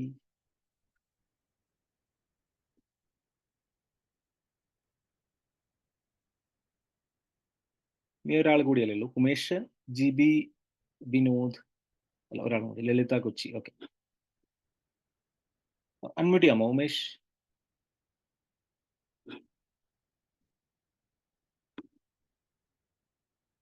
തൽക്കാലം അടുത്ത ആളിലേക്ക് പോണു. ഇടയിൽ വെച്ച് അൺമ്യൂട്ട് ചെയ്യാൻ പറ്റുകയാണെങ്കിൽ ചോദിച്ചോളൂ. GB വിനോദ്. നമസ്കാരം. ഞാൻ ഇന്നലത്തെ ക്ലാസ്സിന് കയറിയിരുന്നു. അപ്പൊ ഇതിന്റെ ശരിക്കും പറഞ്ഞാൽ ഇതിനെപ്പറ്റിയൊന്നും ഒരു ABCD അറിയില്ലായിരുന്നു എനിക്ക്. ശരിക്ക് ഞാൻ തന്ത്ര എന്ന വേറെ എന്തൊക്കെ സംഭവം എന്നൊക്കെ വേറെ എന്തൊക്കെയാണെന്ന് വിചാരിച്ചിരുന്നു. പക്ഷെ ഇന്നലെ അത് ക്ലിയർ ആയിട്ട് പറഞ്ഞു തന്നപ്പോൾ ഏകദേശം അതിന്റെ ഒരു ഐഡിയ കിട്ടി. 36 തത്വങ്ങളെന്ന് ഇങ്ങനെ കേട്ടിട്ടുണ്ട്, 36 തത്വം എന്നൊക്കെ പറഞ്ഞ് കേട്ടിട്ടുണ്ട്. പക്ഷെ ഇന്നലെയാണ് ശരിക്കും അതിന്റെ ബേസിക് ആയിട്ടുള്ള കാര്യം മനസ്സിലായത്. പക്ഷെ ഇന്ന് ഞാൻ കയറിയപ്പോൾ കുറച്ച് ലേറ്റ് ആയിപ്പോയി. അപ്പം സമയമില്ല എന്നറിയാം. പക്ഷെ ഇന്നത്തെ ആ ശിവസൂത്രം എന്ന് ഒരു 1-2 സെന്റൻസിൽ അത് ജസ്റ്റ് ഒന്ന് ഒരു ഐഡിയ കിട്ടാൻ വേണ്ടി ഒന്ന് പറയാമോ? എന്താണ് ശിവസൂത്രം എന്ന് ഉദ്ദേശിക്കുന്നത്? റെക്കോർഡ് തന്നാ കാണുമോ? മതി, അതായാലും മതി, ധാരാളം മതി. അതാണ് ഏറ്റവും എളുപ്പം. എങ്കിൽ അത് മതി. ഇതിന്റെ റെക്കോർഡ് ഉണ്ടാവും. അതിപ്പോ 36 തത്വങ്ങളുടെ ക്ലാസ്സും റെക്കോർഡ് ഉണ്ട്, യൂട്യൂബിൽ അവൈലബിൾ ആണ് കേട്ടോ. ഇത് യൂട്യൂബിലാണുള്ളത്? അതിന്റെ റെക്കോർഡ് യൂട്യൂബിൽ അവൈലബിൾ ആണ്. അത് ആ ഗ്രൂപ്പിൽ തന്നെ ഒന്ന് ചോദിച്ചു കഴിഞ്ഞാൽ, അല്ലെങ്കിൽ അതിന്റെ അഡ്മിനോട് ചോദിച്ചു കഴിഞ്ഞാൽ അതിന്റെ ലിങ്ക് കിട്ടും. ഇന്നത്തെ ക്ലാസ്സും റെക്കോർഡ് ചെയ്തിട്ട് അതിന്റെ ലിങ്ക് അവൈലബിൾ ആയിരിക്കും യൂട്യൂബിൽ കാണാവുന്ന രീതിയിൽ. എങ്കിൽ അത് മതി. ഓക്കെ.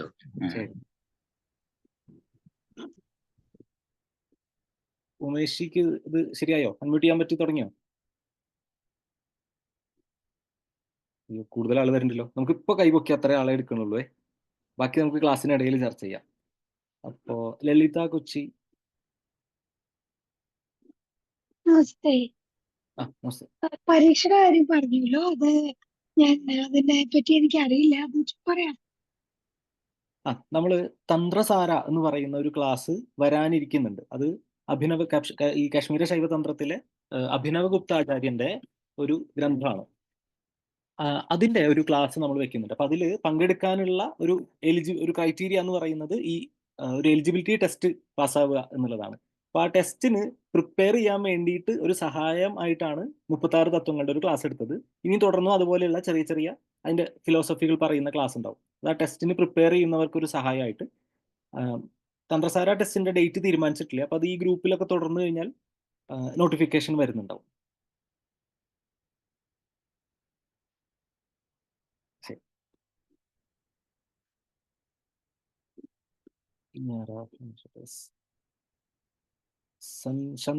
സന്തു എന്നാണോ വായിക്കുക? സന്തു മേനാണ്. Yes, exactly. Hi Sachin ji, സുഖമായിരിക്കുന്നു. ഞാൻ മുമ്പത്തെ ക്ലാസ്സിൽ മറ്റേ ഇതിൽ എന്താ 36 അതിൻ്റെ അറ്റൻഡ് ചെയ്തിരുന്നു. എനിക്ക് ഇതായിട്ട് ബന്ധപ്പെട്ടുള്ള ക്വസ്റ്റ്യൻ അല്ല, ഞാൻ എന്താ ഒരു തെറ്റാണെന്ന് ക്ഷമിക്കണം കേട്ടോ, കാരണം ഒരു റിക്വസ്റ്റാണ്. കാരണം മറ്റേ താര ജപക്രമം ഉണ്ടായിരുന്നല്ലോ, അത് ആക്ച്വലി ഒറിജിനലി മുമ്പ് പറഞ്ഞിട്ട് പിന്നെ രാംജിക്ക് വരാൻ പറ്റാണ്ട് പോണ്ടിച്ചേരി പോയിട്ട് കക്ഷി വരാൻ ലേറ്റായി. എന്താ പ്രശ്നം വെച്ചാൽ ഞങ്ങൾക്ക് ക്ലാസ്സിൻ്റെ കാര്യം ഐ തിങ്ക് ഒരു ദിവസം മുമ്പ് പറഞ്ഞു, കാരണം ഞങ്ങൾക്ക് കുറച്ച് അഡ്ജസ്റ്റ് ചെയ്യാനുണ്ടോ, അതുകൊണ്ട് എനിക്ക് ഇന്നലെ അത് അറ്റൻഡ് ചെയ്യാൻ പറ്റും. ഇന്നലെ ആയിരുന്നില്ലേ ജപക്രമം ഉണ്ടായിരുന്നത്, അത് ഇനിയൊരു ചാൻസ് ഇല്ല എന്ന് പറയണു. അപ്പോൾ അതാണ് ഞാൻ ആകെ കൺഫ്യൂഷൻ. കാരണം ഞങ്ങൾ പെട്ടെന്നാകുമ്പോൾ ഞങ്ങൾ പുറത്തുള്ളതുകൊണ്ട് അഡ്ജസ്റ്റ് ചെയ്യേണ്ടി വരിക സമയങ്ങൾ. കാരണം എനിക്കെന്ന് വെച്ച് കഴിഞ്ഞാൽ ഇവിടെ നാട്ടിൽ 8 മണി വെച്ചാൽ എനിക്ക് 2:30 അപ്പം ഞാൻ വർക്ക് ചെയ്യായിരിക്കും. അപ്പോൾ അതിനിടയിലാണ് ഞാൻ ചെയ്യണത്. അപ്പോൾ അതൊന്ന് ഒന്ന് സജഷൻ കൊടുക്കാച്ച വലിയ ഉപകാരമായിരിക്കും പ്ലീസ്. അടുത്ത ബാച്ച് ഉണ്ടാവും. അടുത്ത ആഴ്ച ഉണ്ടാവോ? അടുത്ത ആഴ്ച അല്ല, അടുത്ത ബാച്ച് ഉണ്ടാവും. Oh perfect. Okay, thank you. Okay, thank you. അപ്പൊ ഈ ഇന്നലത്തെ ബാച്ചിൽ കയറാൻ പറ്റാത്തവർക്ക് വേണ്ടിയിട്ട് ഒന്നും കൂടി എടുക്കുന്നുണ്ടാവും. അപ്പൊ അതിന്റെ നോട്ടിഫിക്കേഷൻ വരാം. അപ്പൊ കുറച്ച് നേരത്തെ അറിയിക്കാൻ പറയാം അങ്ങനെയാണെങ്കിൽ. Thank you. ഏത് രാജ്യത്താണുള്ളത്? ഞാൻ UK ആക്ച്വലി ഞാൻ നെക്സ്റ്റ് വീക്ക് ഹോപ്പ്ഫുള്ളി ചെന്നൈയിൽ ഉണ്ടാവും. ചെന്നൈയിലുണ്ടെങ്കിൽ പിന്നെ കുഴപ്പമില്ല, അത് ഏത് സമയത്തായാലും ഞാൻ അറ്റൻഡ് ചെയ്യാം. ഇപ്പം അവിടെ വരായാലും എനിക്ക് കുഴപ്പമില്ല, ഫേസ് ടു കൊടാനും കുഴപ്പമില്ല കേട്ടോ. Thank you so much. Thank you. ഇനി ഹാൻഡ് റൈസ് ചെയ്തിരിക്കുന്നത് ഉമേഷ് KP മാത്രമാണ്. അൺമ്യൂട്ട് ചെയ്യാൻ പറ്റുന്നുണ്ടോ? സച്ചിൻ, എനിക്ക് ആ 36 തത്വങ്ങളൊരു ഡൗട്ട് ഉണ്ടായിരുന്നു, അതൊന്ന് ചോദിച്ചോട്ടെ? ഓക്കെ. സദാശിവൻ എന്നുള്ള അവസ്ഥയിലെത്തുമ്പോൾ എന്തായിരിക്കും ആ ഒരു ഇതൊന്ന് പറയാവോ? സദാശിവൻ എന്താണെന്നാ? ആ തത്വം എന്താണെന്നാ? അതെ, സദാശിവൻ നെക്സ്റ്റ് ഈശ്വരൻ. അത് സദാശിവൻ പറഞ്ഞു കഴിഞ്ഞിട്ട് ഈശ്വരനെ പറ്റി ചോദിക്കാന്നാണോ? അതെ. ഓക്കെ, അത് മൂന്നും ഒന്നിച്ച് പറയാം, അപ്പൊ മനസ്സിലാവും. അതായത് പരാസംവിത്ത് എന്ന് പറയുന്ന അവസ്ഥയിൽ നിന്ന് പ്രപഞ്ച സൃഷ്ടിക്ക് വേണ്ടിയിട്ട് ശക്തി ശിവനെ പിടിച്ച് പുറത്തേക്ക് തള്ളുന്നതാണ് പ്രപഞ്ചാരംഭമായിട്ട് തന്ത്രം പറയുന്നത്. ഇപ്പൊ പരാസംവിത്ത് എന്ന് പറയുന്നത് ശിവനും ശക്തിയും പരസ്പരം വേർപെടുത്താനാവാത്ത വിധം ചേർന്നിരിക്കുന്ന അവസ്ഥയാണ്. അപ്പൊ അവിടെ ഒരു പ്രത്യേകതയുണ്ട്. ശിവൻ എന്ന് നമ്മൾ വിളിക്കുന്നത് ചലനരഹിതമാണ്, സ്റ്റാറ്റിക് ആണ്. ശക്തി എന്ന് നമ്മൾ വിളിക്കുന്നത് ഡൈനാമിക് ആണ്, ചലനാത്മകമാണ്. അപ്പൊ ശക്തിക്ക് വെറുതെ ഇരിക്കാൻ പറ്റില്ല. ഒരാൾ വെറുതെ ഇരിക്കുന്ന കണ്ടാലും വെറുതെ ഇരിക്കാൻ വിടില്ല. അപ്പോൾ ചലനാത്മകമായിട്ടുള്ള ശക്തി പ്രപഞ്ച സൃഷ്ടിക്ക് വേണ്ടിയിട്ട് ശിവനെ ഈ പരാസംവിത്ത് എന്ന് പറയുന്ന അവസ്ഥയിൽ നിന്ന് പുറത്തേക്ക് തള്ളും. അങ്ങനെ പുറത്തേക്ക് ഇറങ്ങുന്ന ശിവന്റെ ആദ്യത്തെ പ്രകടനമാണ് സദാശിവൻ. അതുവരെ പരാസംവിത്ത് എന്ന് പറയുന്ന അവസ്ഥയ്ക്കുള്ളിലായിരുന്നു ശിവൻ. അതിൽ നിന്ന് പുറത്തേക്ക് ഇറങ്ങിയിട്ടുള്ള ആദ്യത്തെ പ്രകടനം, ഫസ്റ്റ് മാനിഫെസ്റ്റേഷൻ ആണ് സദാശിവൻ. സദാശിവനിൽ ഐ കോൺഷ്യസ്നെസ് ആണ് കൂടി നിൽക്കുക, അഹം എന്ന് പറയുന്ന ഭാവമാണ് കൂടി നിൽക്കുക. അപ്പൊ ശിവൻ മാത്രമേ അവിടെയുള്ളൂ. അഹം എന്ന് പറയുന്ന ഐ കോൺഷ്യസ്നെസ് കൂടി നിൽക്കുന്നു. അവിടെ നിന്ന് പതുക്കെ പ്രപഞ്ച സൃഷ്ടി ആരംഭിക്കുകയാണ്. അപ്പൊ സൃഷ്ടി എന്ന് തന്ത്രം വിളിക്കുന്നത് ആക്ച്വലി ഒരു കൺവേർഷൻ ആണ്, ക്രിയേഷൻ അല്ല, അത് കൺവേർഷൻ ആണ്. ശിവൻ സ്വയം പ്രപഞ്ചമായിട്ട് കൺവേർട്ട് ചെയ്യുന്നു, പരിണമിക്കുകയാണ്. അപ്പോൾ നെക്സ്റ്റ് ലെവലിലേക്ക് വരുമ്പോൾ ഈശ്വരൻ എന്ന് പറയുന്ന അവസ്ഥയിലേക്ക് വരുമ്പോൾ നേരത്തെ ഐ കോൺഷ്യസ്നെസ് മാത്രം ഉണ്ടായിരുന്നത് ഐ ആൻഡ് ദാറ്റ് എന്ന് പറയുന്ന അവസ്ഥയിലേക്ക് എത്തി, ഞാനും പ്രപഞ്ചവും. തൊട്ടടുത്ത അവസ്ഥയിൽ ശുദ്ധവിദ്യ എന്ന് പറയുന്ന തലത്തിലേക്ക് എത്തുന്ന സമയത്ത് അത് അല്ലെങ്കിൽ പ്രപഞ്ചത്തിന് പ്രാധാന്യം കൂടുകയാണ്. സദാശിവനിൽ ഐ കോൺഷ്യസ്നെസ് ആയിരുന്നു കൂടുതൽ. ഈശ്വരനിലേക്ക് വന്നപ്പോൾ ഐ ആൻഡ് ദാറ്റ് എന്നുള്ള അവസ്ഥയിലേക്ക് എത്തി. ശുദ്ധവിദ്യ എന്ന് പറയുന്ന മൂന്നാമത്തെ ലെവലിലേക്ക് വരുമ്പോൾ ദാറ്റ് ഈസ് മീ, അതാണ് ഞാൻ എന്ന് പറയുന്നത്. അപ്പോൾ ഏതിനാണ് കൂടുതൽ ഇമ്പോർട്ടൻസ്? അതിനാണ്, പ്രപഞ്ചത്തിന്. അപ്പോൾ ഞാനിൽ നിന്ന് പ്രപഞ്ചത്തിലേക്കുള്ള ശിവന്റെ ഒരു ട്രാൻസ്ഫോർമേഷൻ, ഒരു കൺവേർഷൻ ആണ് ആ മൂന്ന് തത്വങ്ങളിലൂടെ പറയുന്നത്. സദാശിവൻ, ഈശ്വരൻ, ശുദ്ധവിദ്യ. ഇത് തന്നെ ഇച്ഛ, ജ്ഞാന, ക്രിയാശക്തികളാണ്. ക്ലിയർ ആയോ? സദാശിവൻ എന്ന് പറയുമ്പോൾ ഇച്ഛാശക്തിയാണ്.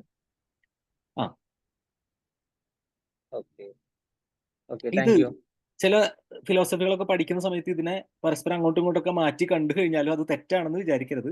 അപ്പൊ ആരെങ്കിലും വന്നിട്ട് പറയാണ് സദാശിവനാണ് ക്രിയാശക്തി എന്ന് പറഞ്ഞാൽ അത് തെറ്റാണെന്ന് വിചാരിക്കരുത്. കാരണം ഇതൊക്കെ നടക്കുന്ന ഒരു പ്ലെയിൻ എന്ന് പറയുന്നത് കാലവും ദേശവും ഇല്ലാത്ത, ടൈമും സ്പേസും ഒന്നും ഇല്ലാത്ത പ്ലെയിൻ ആണ്. ഇതൊക്കെ ഒരുമിച്ച് സംഭവിക്കുന്നതാണ്.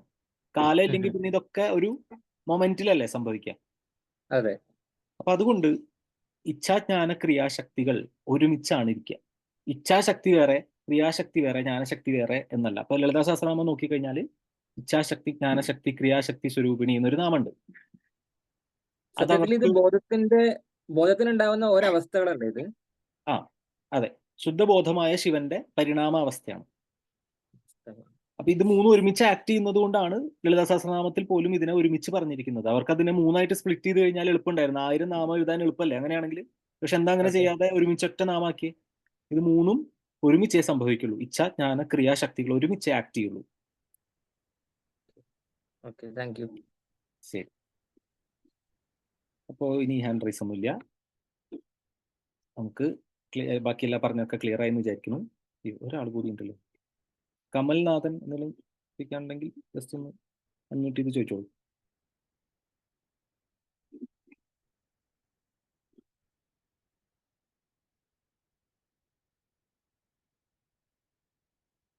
ഇല്ലാന്ന് വിചാരിക്കണം. ഓക്കെ, അങ്ങനെയാണെങ്കിൽ നമുക്ക് നാളെ മുതൽ 7 ദിവസം നീണ്ടു നിൽക്കുന്ന ശിവസൂത്രത്തിലൂടെ ഒന്ന് സഞ്ചരിക്കുക. 77 സൂത്രങ്ങളാണ് ഉണ്ടാവുക. നോട്ട്സ് എഴുതിയെടുക്കാം. ക്ലാസ്സിനിടയിൽ എന്തെങ്കിലും വേണമെന്നുണ്ടെങ്കിൽ നോട്ട്സ് എഴുതിയെടുക്കാം. അവസാനത്തെ ദിവസം എക്സ്പ്ലെയിൻഡ് നോട്ട്സ് തരുന്നുണ്ടാവും. എല്ലാ ക്ലാസ്സിൻ്റെയും റെക്കോർഡിങ്ങും ലഭിക്കുന്നുണ്ടാവും. എല്ലാവർക്കും നല്ലൊരു രാത്രി ആശംസിക്കുന്നു. നാളെ കാണാം.